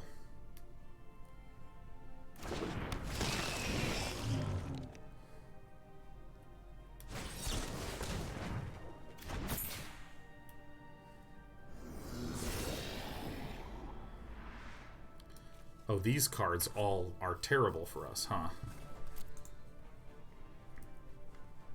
I think Davriel might have actually been a good run against this Simic deck. Just gonna concede.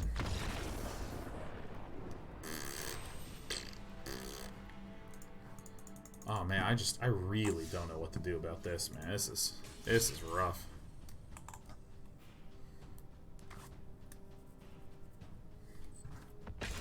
Queue up, Sean. Never give up, never surrender.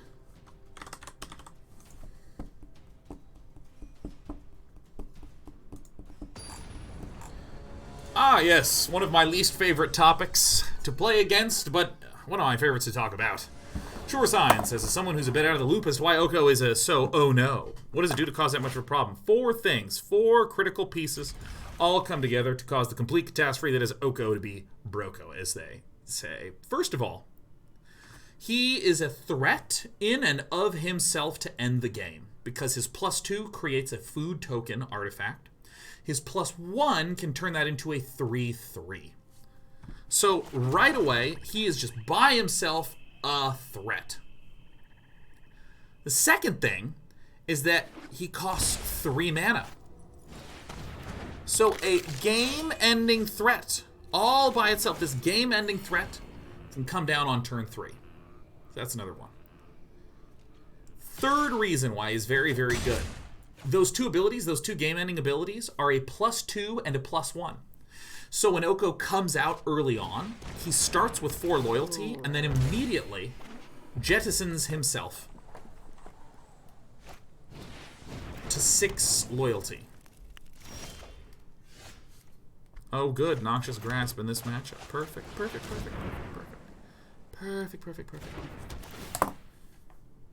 Game-ending threat coming down super early that has 6 loyalty, making him incredibly difficult to beat. And the fourth reason why he's very strong is he has synergy with some of the other very powerful cards. He makes food tokens. Wicked Wolves use food tokens to become invulnerable. He makes food tokens. Gooses eat tokens in order to generate mana.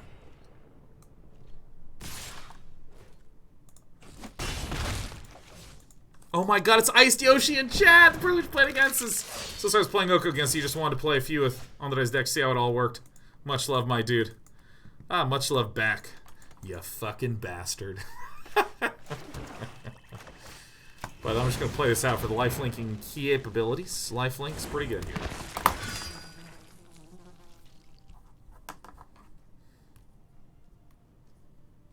So those 4 reasons.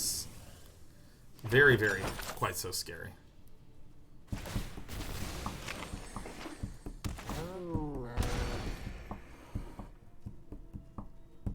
And not giving me 1,000 bits. I see that you've actually linked me in Discord. Hey, here's a list that I was doing really well with, and it's just a list with like 4 Okos. And some Nissos. Wait, does it not run an Oko? Oh no, it runs 4 Okos. There it is, yeah. Yeah, man, I'm telling you, that card is good. Oh, that card is good. Let me tell you something, that card is good. It is good. That card is good.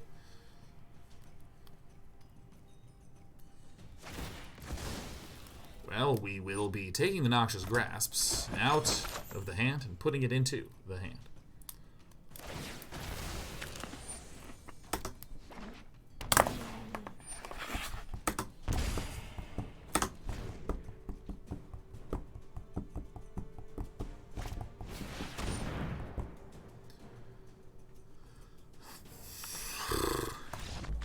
This deck is also so good.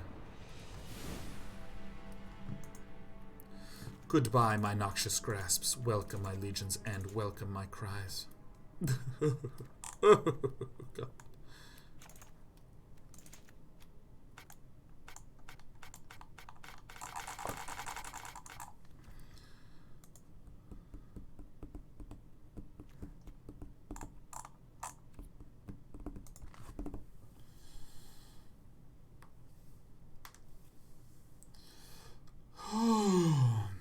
Tommy Jenkins says, is it okay to keep playing bots? Man, play away. Just mess around.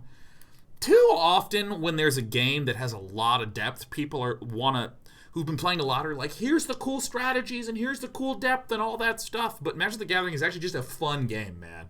Atomic Django, just fuck around and do whatever you want and watch some crazy fireworks go off. And you start having some specific questions, you ask some of those, but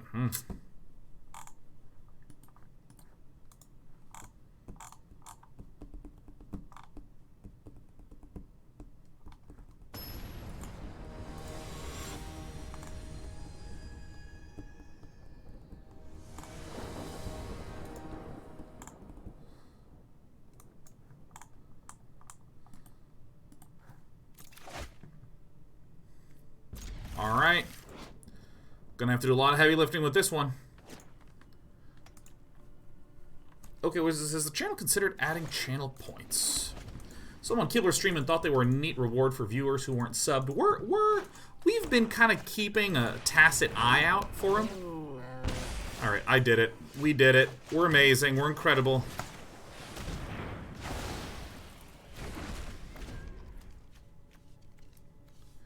We've been keeping an eye on it. You know,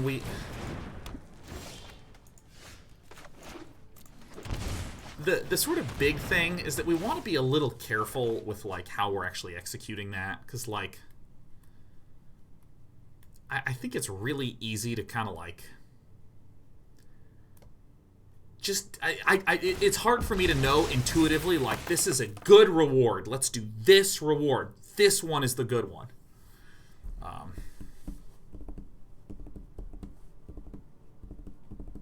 So I'm kind of waiting to see how other people use it before we start to implement stuff. Because, I mean, like, for instance, there's the idea of, like, use your channel points to rent an emote. Which, for me, feels a little weird. You know, I'd rather just give an emote, you know.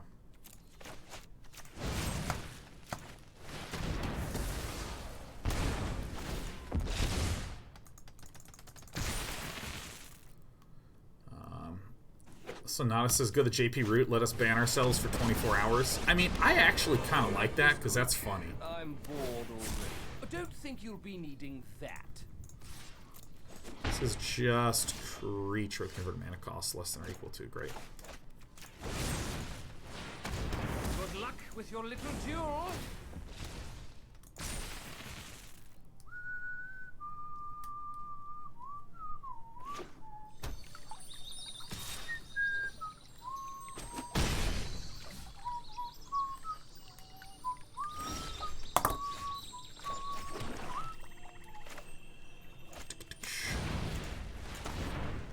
Oh, wait, no, I did this at the completely wrong step. I should have done this here. I'm sorry, I'm not really paying attention.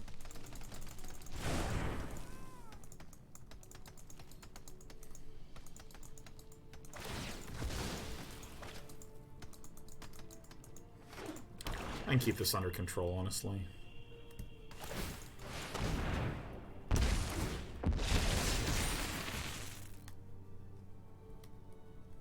It's about JP banning himself for 24 hours. Apparently you can save up enough points on JP's channel to ban yourself for 24 hours, which is hilarious. No! Oh! There's one that I have heard before, which is, you know, I'm gonna do this. I think we'll have a land cut.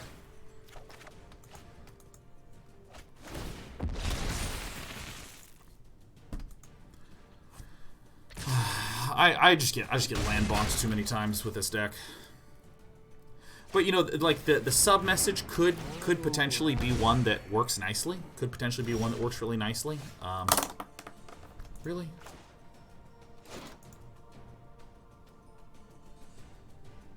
What? Really? Really? Really? Really? Really? Really? Probably should have cut some of these and put in some more. This is a sideboarding issue. Get out of here. There's also weirdness of, like, part of the reason why we're sub-only chat is it just negates the initial trolling problem. Because moderation can address the persistent trolling problem or the persistent shitter problem, where if someone shows up and is being negative and nasty, mods can eventually wean those people out, but it will never stop some brand new person from showing up and being a shitter.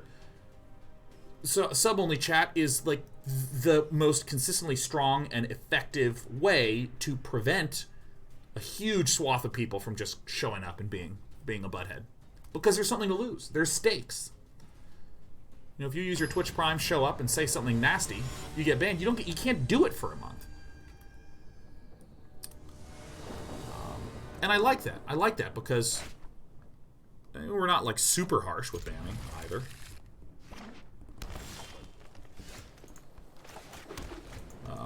We do a lot of temp banning here.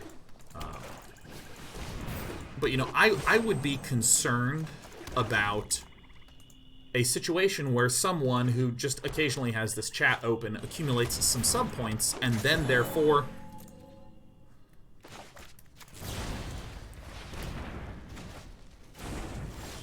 can just use all their sub points to just post something nasty or whatever. Quinlo says, how many people were banned for more than a month in the last year? Less than 10. Definitely less than 10.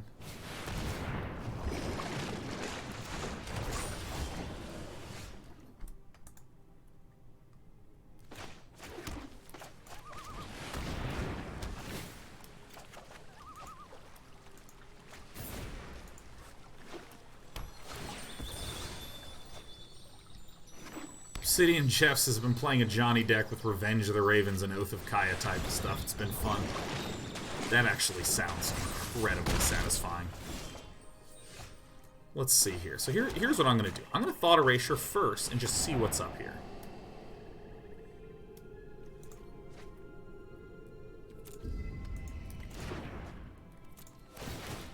Oops, I meant to put that on the bottom. Gosh.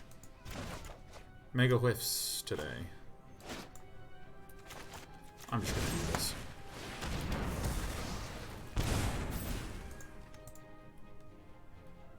Why are the VODs sub-only? I don't think the VODs are sub-only. Strange and magnificent world. The land shall conquer you. That's kind of why I wanted that puppy at the bottom, huh? Yeah, no, I lose here. I just lose. This card is so fucking annoying, man. Card is so obnoxious. Like, the ramp just gives legs to this deck so quickly.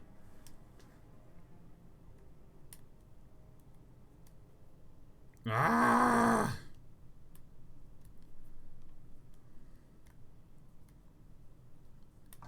Yeah, sub because I couldn't access VODs without a sub. A while back we had VODs on sub-only mode because there's a lot of, like, editing, small cleanup stuff that we do to send things to the YouTube. To make sure they're sort of neat and buttoned up. So, if you put on sub-only mode, it directs people to the higher quality stuff. And there's the statement of, well, why not just let someone have access to YouTube or have access to Twitch and they can watch wherever they want? Because there is evidence that if someone is an initial viewer who's sitting down to watch for the first time, those little small editing cleanup things, such as you click on the YouTube video and boom, you are right now watching the video. You get much higher retention and much higher chance for someone to actually watch your content. Whereas if someone's like, oh, who's this Day and Night TV guy? And they go and there's just like a whole bunch of like filler and setup and like pre-show and like 15 minutes music and stuff like that, they'll just drop off. And again, you might ask the question, well, couldn't they just skip forward to the content? It's the same effect anyways. And to that, I'd say that's just not what the data shows. So if we make it sub-only, then again, it's the same sort of thing where people self-select as a dedicated fan by subscribing, which means they're already someone who's been exposed to the content and so on and so forth. What do I do in this short amount of time? This has never felt good. Maybe I do want the rituals.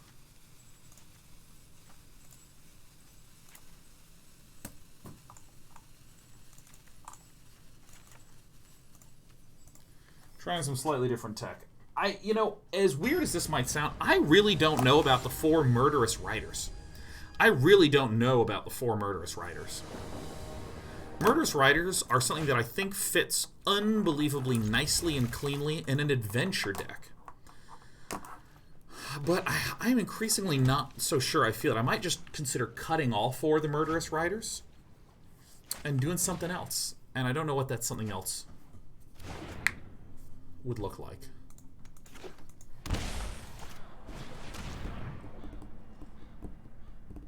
You fucking motherfucker.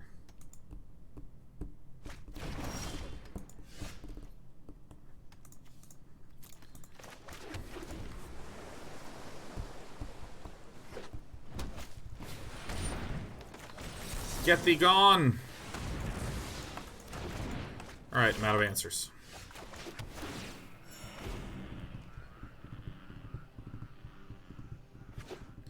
I'm just gonna main deck 4 Davriels and make everyone discard their shit. Shear the wolf in your eyes.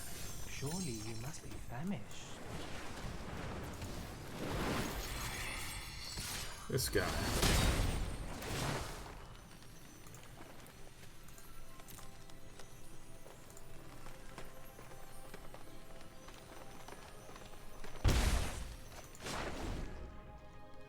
Helps a little bit. I am now an elk. Let's broaden. Noxious Grasp to kill it. Well, this is an incredibly powerful run. I'm pretty happy.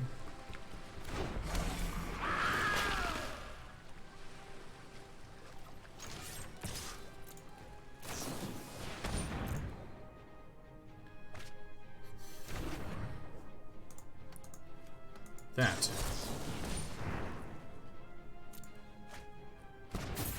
That's actually a very sophisticated play. I like that. You're a tricksy one. Ooh, you're a tricksy one. Yep.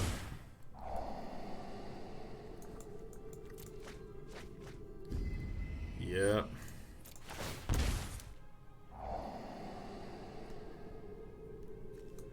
It's not that great. Yep.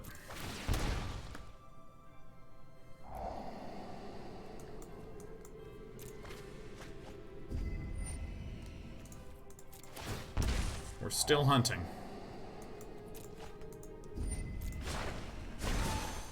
Gaze into my face and put on your true shape.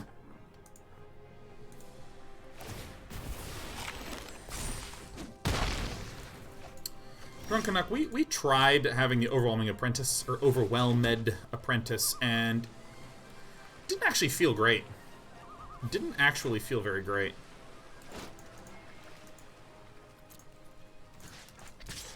I'm actually going to chill for a turn. You're a tricksy one. You don't really need very much to get the drown in the locks. This color is way too powerful. Green is so fucking powerful, man. Oh my god, it's ridiculous. Jesus.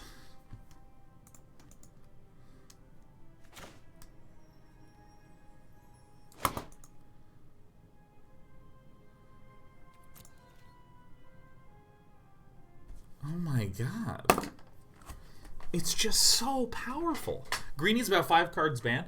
I actually think there needs to be a lot more banned than just Oko. I mean, I was talking about this when I was less grumpy. I'm certainly a grumpy bear right now. Don't block the thing that can 5-for-1 us for nothing. God, is this the worst that Watsy has dropped the ball on balance? I certainly don't think so. It's not poisoned. Trust me. It's not poisoned. Trust me.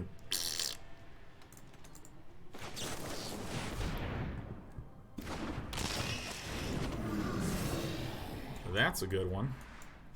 Not you, not you. Fuck out of here.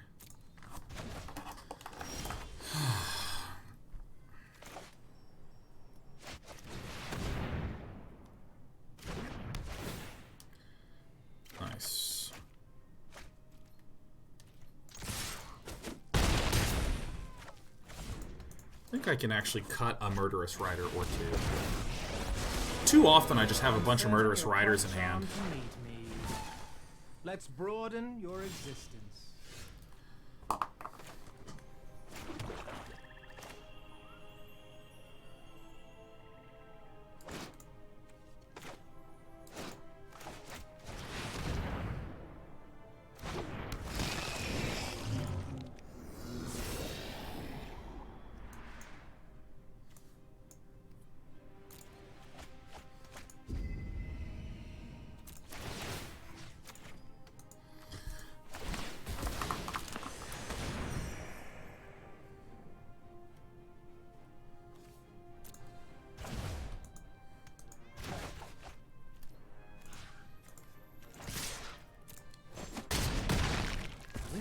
You to exit.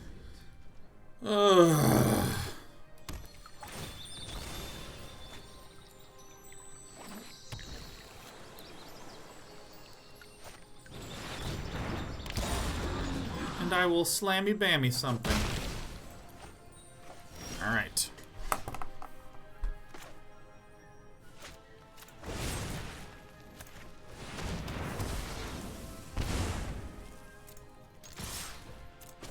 Bing bong.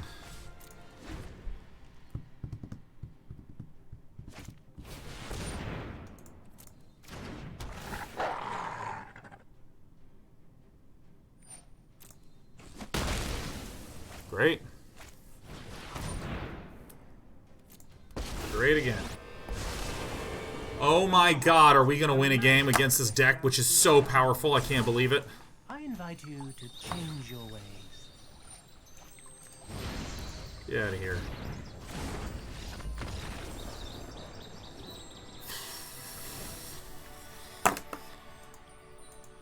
Oh my god. I can't believe we won with our one copy of Brazen Borrower. God. This card doesn't feel the best first. You know, whatever.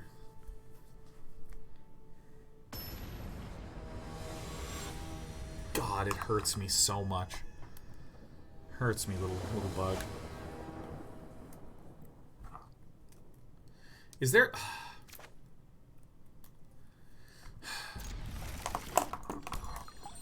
Is there even a way out?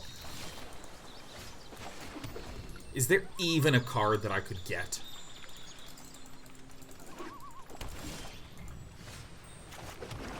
Is there even hope? Or is there nope? Blah blah blah and put on your shape and then your true face. I think a little merriment is in order. We're doing it. We're doing it. Maybe I shouldn't be so grumpy. Maybe things are actually pretty good after all. It's a very bad dog.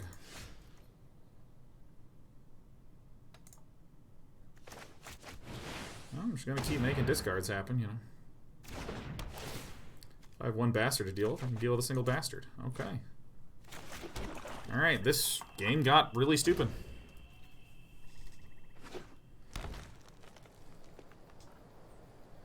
Nissa, Nissa, Nissa. That's fantastic news.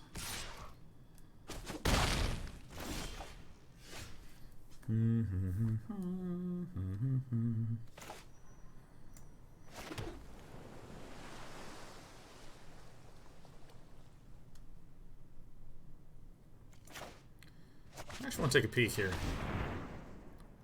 See what's going down over here, you know.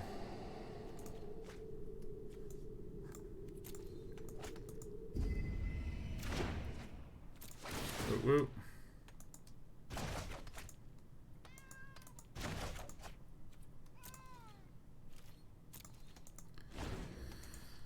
Alright, Dalibor. Holy crap.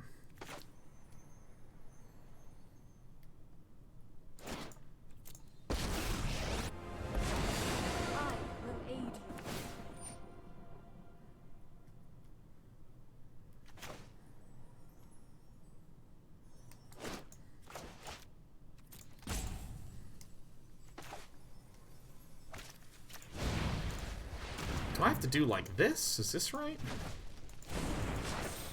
Behold, nature's true power. This is like so fucking much damage. I could have sent this guy back too. I didn't count this properly. Shit. Ugh, God. It's just damage out of nowhere so much. Alright, I'm getting out of here.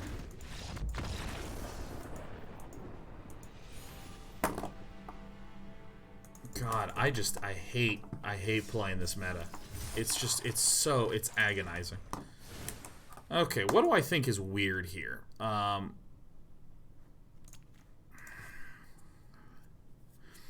Murderous Riders feel a little weird. Banging in with flappy guys is pretty cool.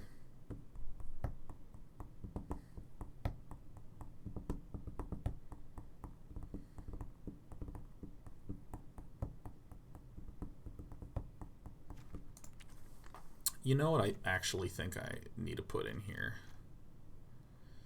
is Mystical Disputes. I think that's what I really need to do.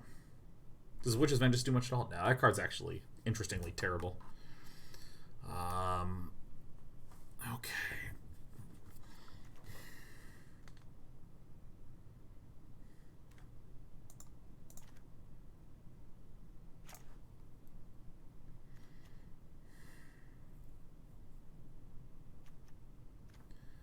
How do we want to do this shit?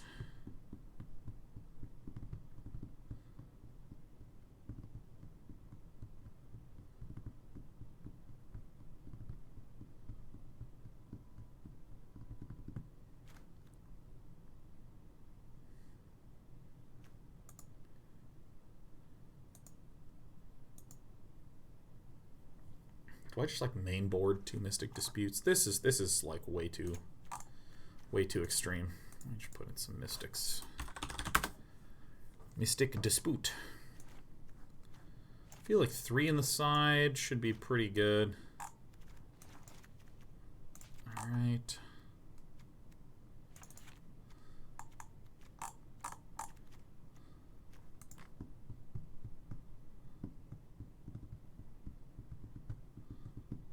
Maybe this is actually just enough.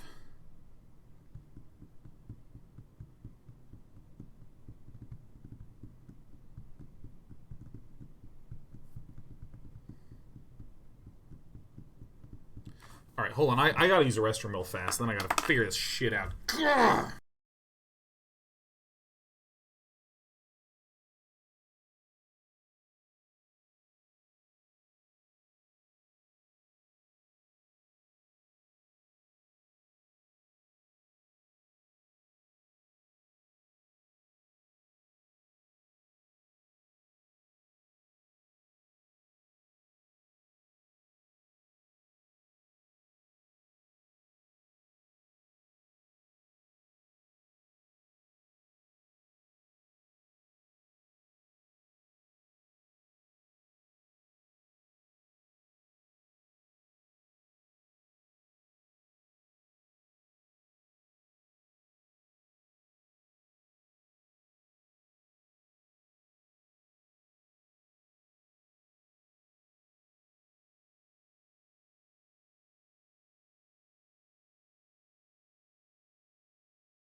Lauren says, I don't think I've ever seen Sean this upset at MTG. Really? Really? I'm not terrifically upset at all. Although, God! Let's see. How do we construct this main board, right? How do we construct this main board? Maybe going down to 3 Murderous Riders feels a little bit better.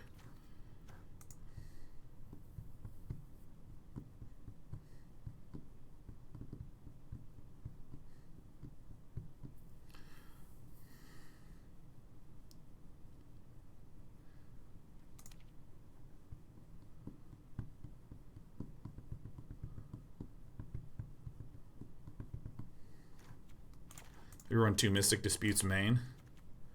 Yeah, why not, man?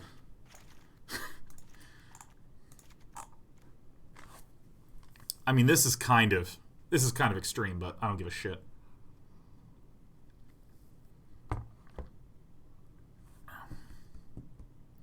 And then if we're up against that sort of deck, we cut these 4, these 2, right? We cut these 4 and these 2. So that's 6. We put in 1, 2, 3, 4. And then like 5, 6, something like this. Maybe 5, 6 Ritual of Soot. Alright. This better be it. I'm going to make a deck that is so skewed to beating just green-black that by God, when we do it, we're going to throw our head back and cackle. And you know, I will note something, Lauren. Frustration as an emotion really works for me. And I mean that with sincerity too. Like when sometimes people get really frustrated at some problem they're working on, they get like, they try to get, inspired. Guys, we can do it! Yeah! Like, for me, I'm like, ugh, come on. Grr. Grr. We put 2 in the main.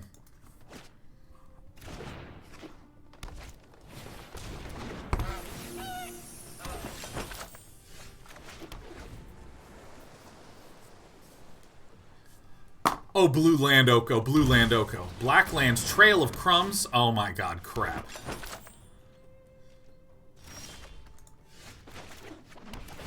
Alright, we might not be up against blue.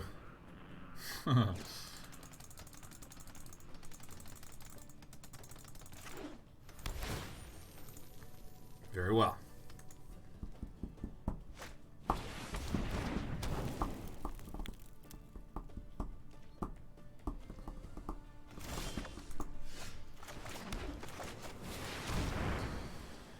This game is gonna be a bit of a pickle. Get thee hand gone, ye bastard.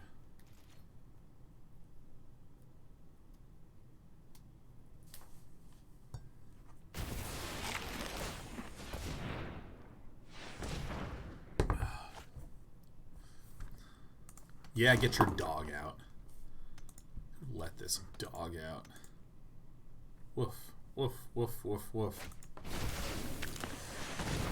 No, it can't be. It's fine, I'll bounce and counter it. No, I just can't. It's not. I can't. It's not. I don't. I can't. It's. I just can't. No, it's not. Oh God, no, help, help. No, it's red. It's just not blue. I mean, so this is 4-color jank junk. What a fucking bastard. Get in here. Huh. Yeah.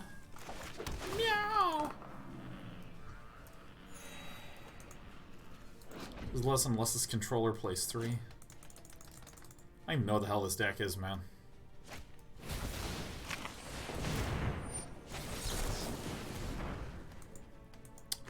Bye!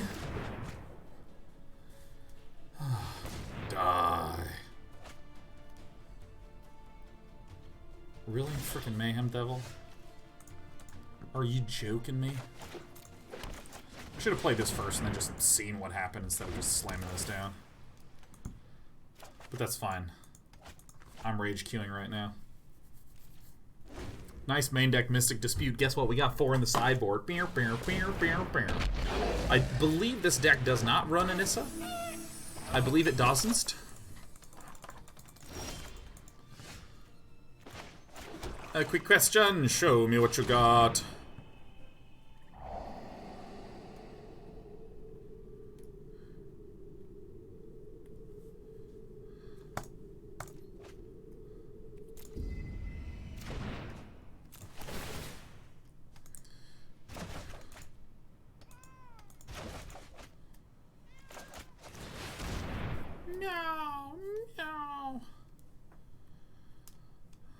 Sack me.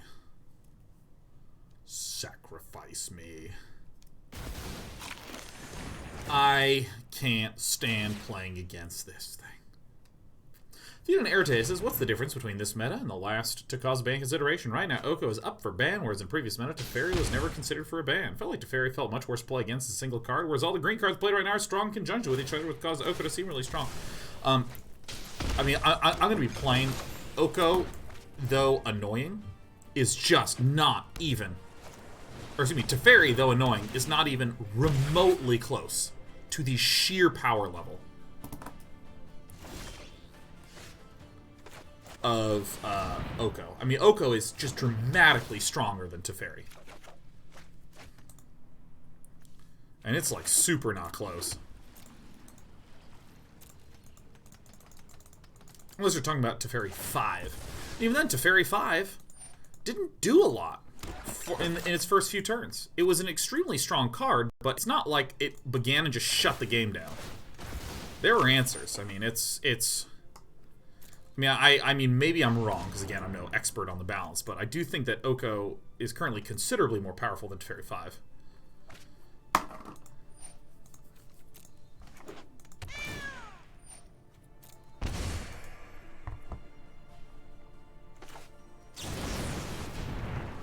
What phase are we on? Oh, I'm looking at the wrong place. Well, maybe I just set my Brazen Borrower up for death. Yeah, Large Teferi was not even remotely as strong as this Oko. In my humble but entirely correct opinion.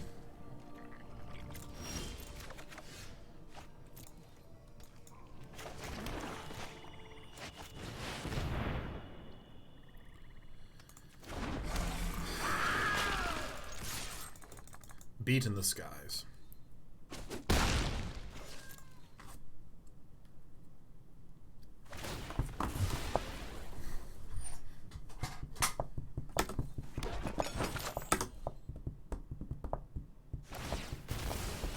Because, I mean, I will compare to something like Teferi 3, which is a restrictive card. It doesn't let people play instants.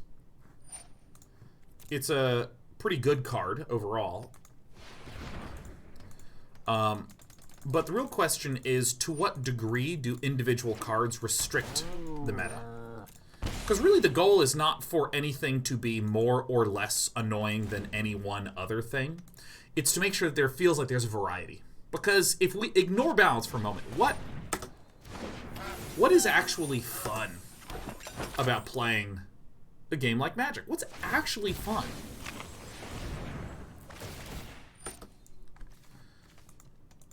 It's getting to do cool things with your cool cards. It's the emotional resonance and connection you feel with a variety of different cards.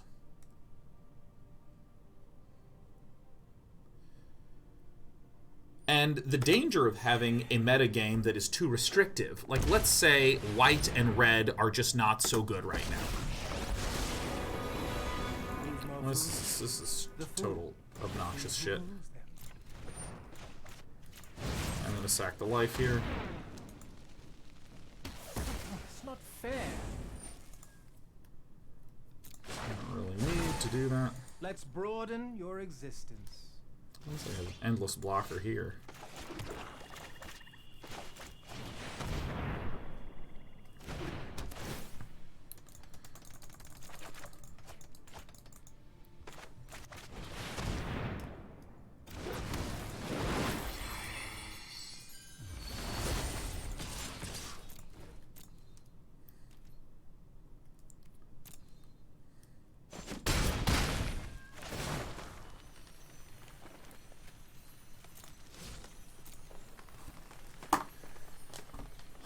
Yeah, so, I mean, like, let's say that white and red are just not really played very much right now, which I think more or less is true. All the people who collected white cards, collected red cards, who like those, they don't get to play them. If things become a little too focused. And I think that's, like, the real concern, because there's a big difference between balance and health of a metagame. Balance would be something like, here are several different... oh, shit. That's an insane top deck.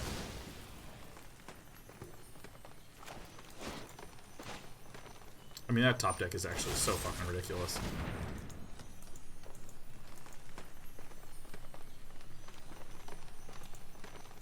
Jesus Christ.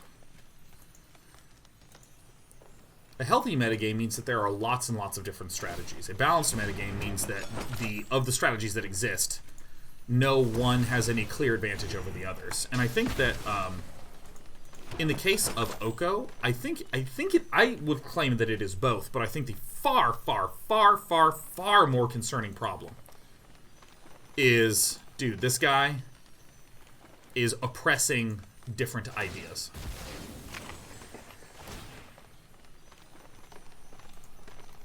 We are not getting to see the amount of different deck archetypes that we want to see.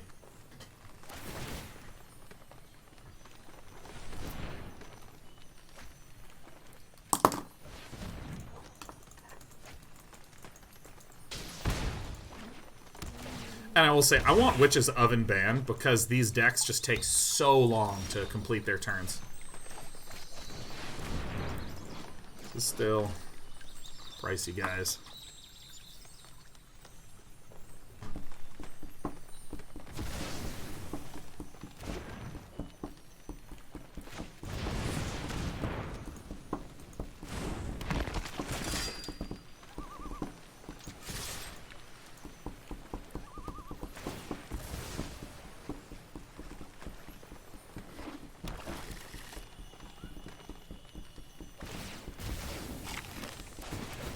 Beat Errate says, could you not say that for all strong cards in the game, though? You definitely could not say that for all strong cards in the game. Because it's not, first of all, it's not binary. It's not like, let's make you, each player discards a card. Why not?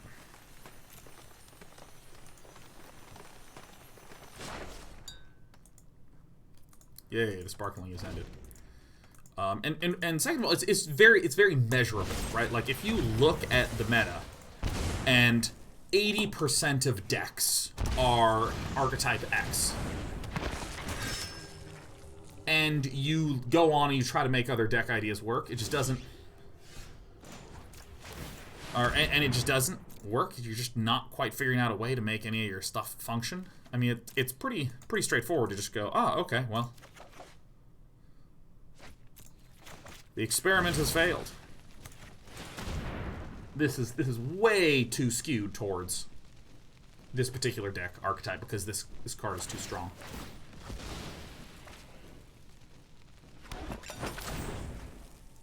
Like, for instance, if you look at the right around Guilds of Ravnica, there were so many different deck ideas, deck archetypes that existed. Holy shit, we are fucked.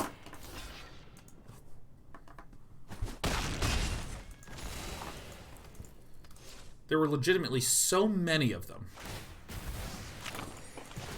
that, I mean, it's like the most fun I've had playing Magic like in my life.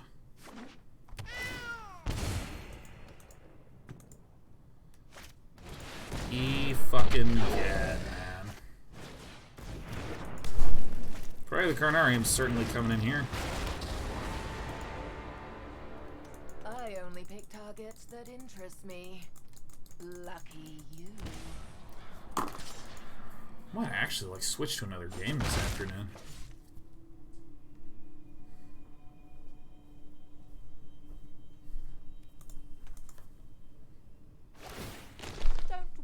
On what's about to happen. Hello. Meow. We also got a cat in a box. Yeah, say hi to the cat in the box. It's time for some sheriff sanity. Yeah, who's that? Who's that? Yeah. So many spells, ah.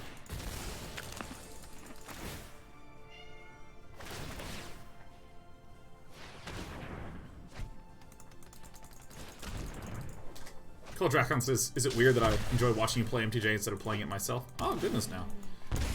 They are vastly different experiences.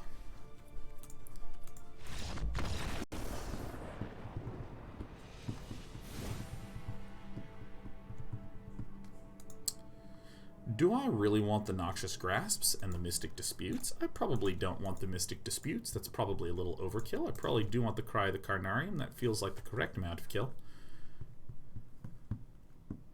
Brazen Borrowers die pretty freaking easily.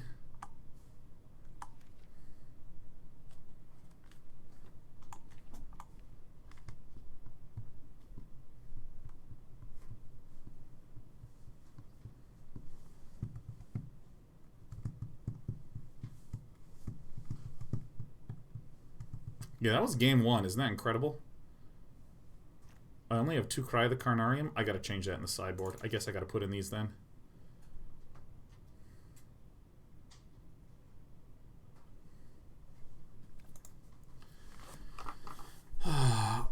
Legion's End is not incredible, but it's okay.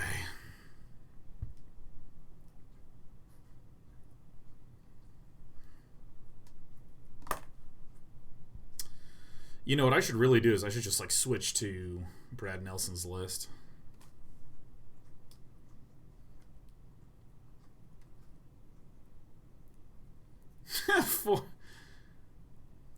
Forbes DF718 says, Dana, you're my 3-year-old daughter's favorite person for cards. Thanks for keeping her entertained. Hello, little Forbirds. Does she have a fictional name to which we can refer to her as? We're gonna call her Princess Jellyfish from here on out, man. That's her name. Hope Princess Jellyfish is doing well.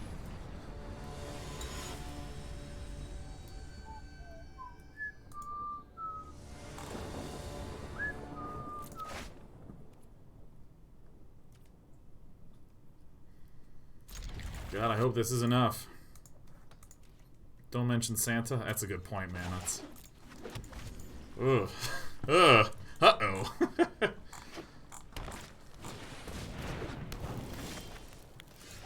Oh, thank Lord. Thank Lord.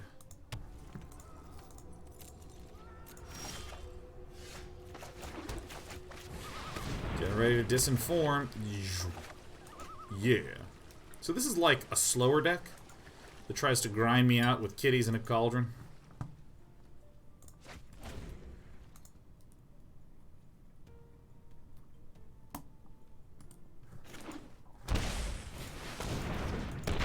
Mayhem Devil.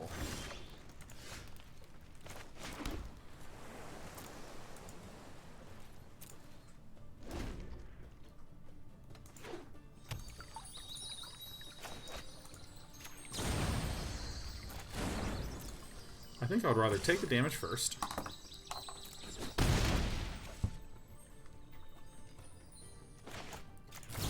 Sending him back.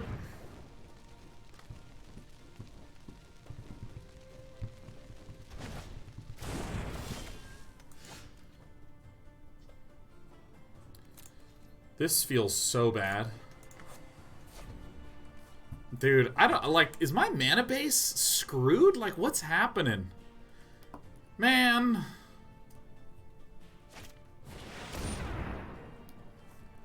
Hey. It hurt. It's agonizing, man. The agony within. It's rough right now for Jank. You bet your butt it is. I really should just switch to my own Sultai stuff. Alright. I'm gonna make one change. I mean, I actually sincerely want to look at this mana base and see, like, what the heck is going on. Do I really not have enough duplicate lands in here? Do I need more Dismal Backwaters? Maybe so. I mean, I have a lot of double-doubles in here. I don't think I think I took the things out, yeah. You know what? Boom, da, da, boom, da.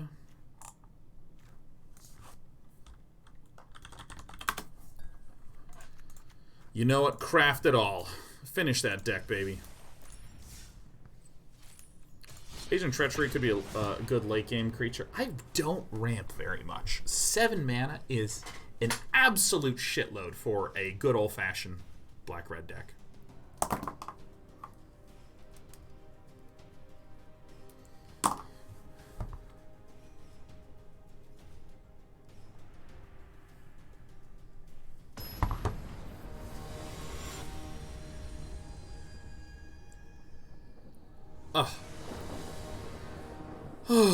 You know, I do need to take a little break after this. I've just been sitting here rage queuing. Just,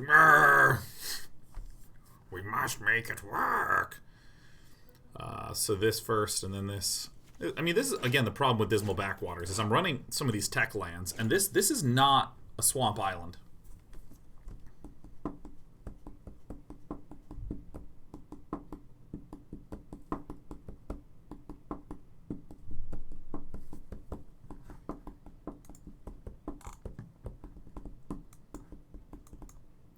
Listen, if I can just crush some Oko decks, I'm going to feel real good.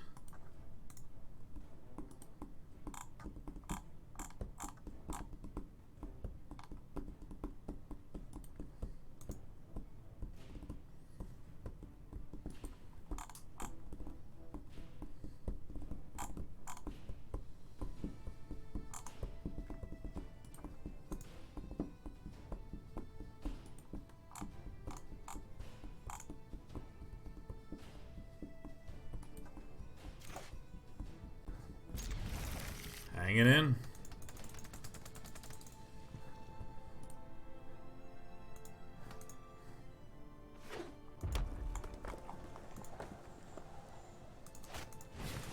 Oh my god, am I up against some sort of red aggro deck? We put in cards that heal us. We also main deck 6 cards that are irrelevant in this matchup. Show me some blue, man. Okay, have you thought of putting in a pair of Fabled Passages for deck thin basic search? Yeah, that's what I should have done. That's a very, very, very good call. Nice. Nice, nice, nice, nice, nice.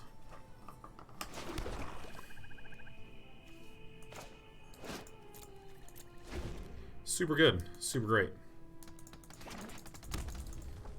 That's really good. That's like really good. Yeah, that's what I should do. Oh shit, that's a worthy knight? Fuck. Shit. Alright, let's see what else happens, man. Let's kill him.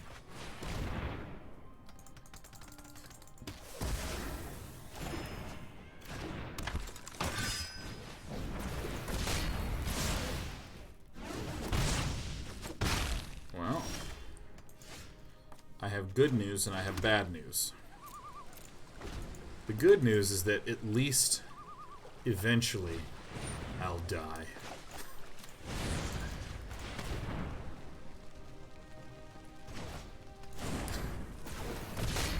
Bad news is that I don't think I can cast anything that I have. Ugh, ugh. I think we have a good sideboarding plan here at least. Venerable Knight! 1, 2, 3, 4, 5, 6, 7, 8, 9, 10. Alright.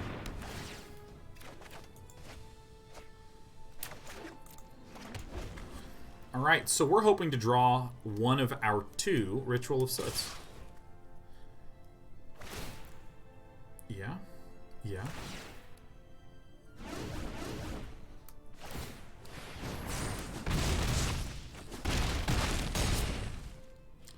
I counted correctly. And nothing good happened here. Alright, give me out.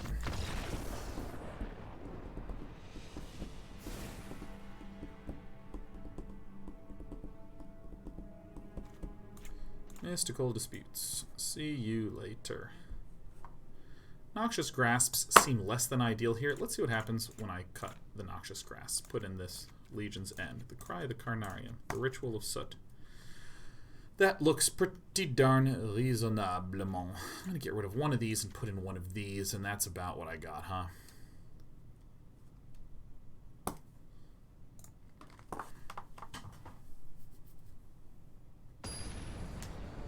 I really want to make a Revenge of the Ravens deck, man. I love the idea of the emotional support Ravens just healing and pinging.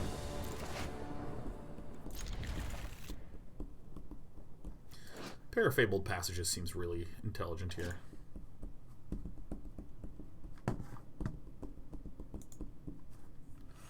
Little deck thinning.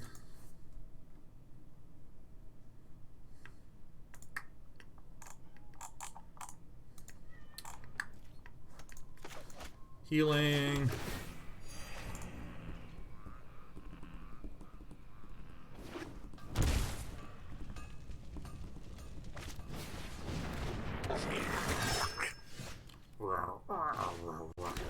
Here we go. Taking a peek. Venerable Knight, Rimrock Knight, Venerated Lochstone. Get thee gone. Perfect. Prevent pain before it happens.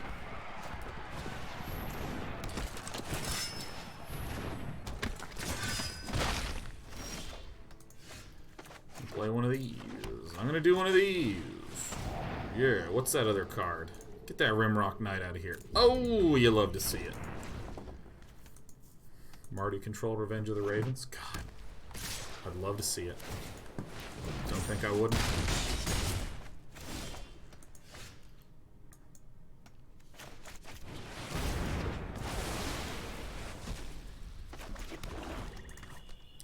With enough Sweepers in the side, there's nothing I can't achieve.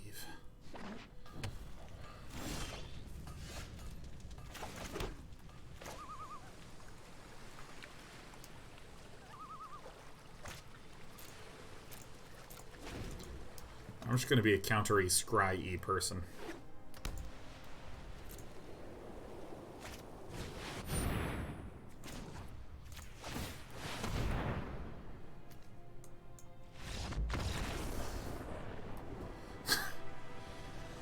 I also think I need to take one Ritual Soot out of the sideboard and replace it with a Cry of the Carnarium, because Cry of the Carnarium actually seems pretty relevant given the amount of... Like, I mean, I prefer Ritual of Soot as a sweeper, but Cry the Carnarium is pretty important versus all those little Rakdos sacker bastards.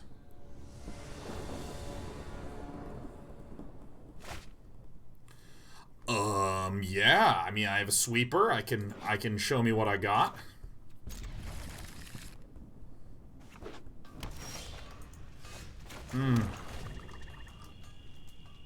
What an excellent hand. Apo Koala, man. We're struggling. We're having a rough time, man. We're having ourselves a bit of a tough time. A roughy, toughy, painful, stuffy time. It's going tough. Apo Koala, though, how are you? My 98-month subscriber buddy.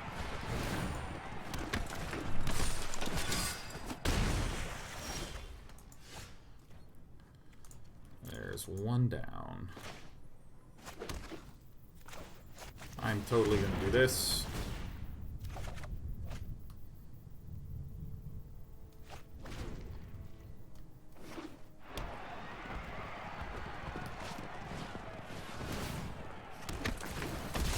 Oh, are you gonna play it all out?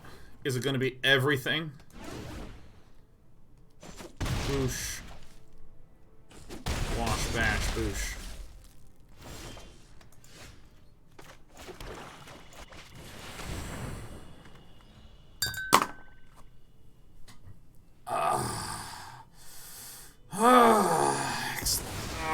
It's like very satisfying and good and positive for me. Ouch.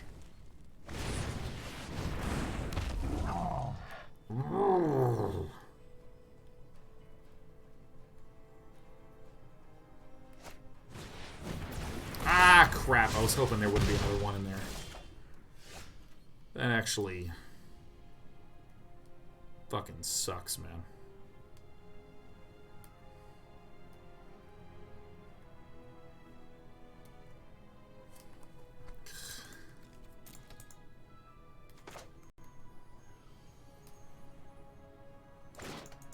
I just don't have enough mana to do anything that I want to do.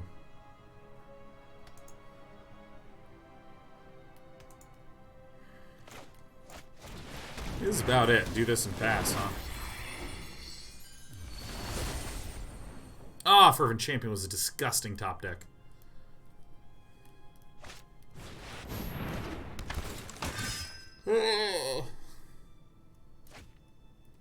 God!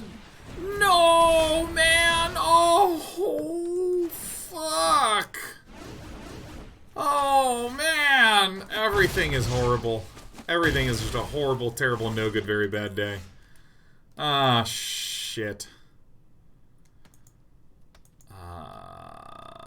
Can I win somehow, some way? No.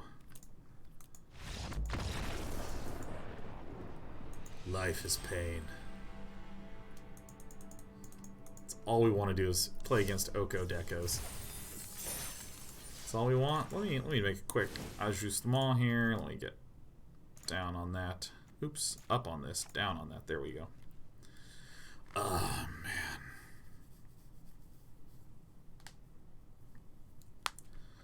All right, that was a sign. That was a sign from RNGesus that we got to take a break. We're gonna take ourselves a nice, hefty, healthy break. It's gonna be a 9-minute break. I'm gonna wander around, pet cats, drink water, be merry, and get coffee, all in the correct order. Ah, what is this? Oh, this is a nice little text. Oh, puts a little smile on my face. Oh, thank you. Ooh. But everything still is shit right now. So I'm going to take a quick break, do all the things that I said I was going to do, and when we come back, we're going to win some damn games against Oko. Man,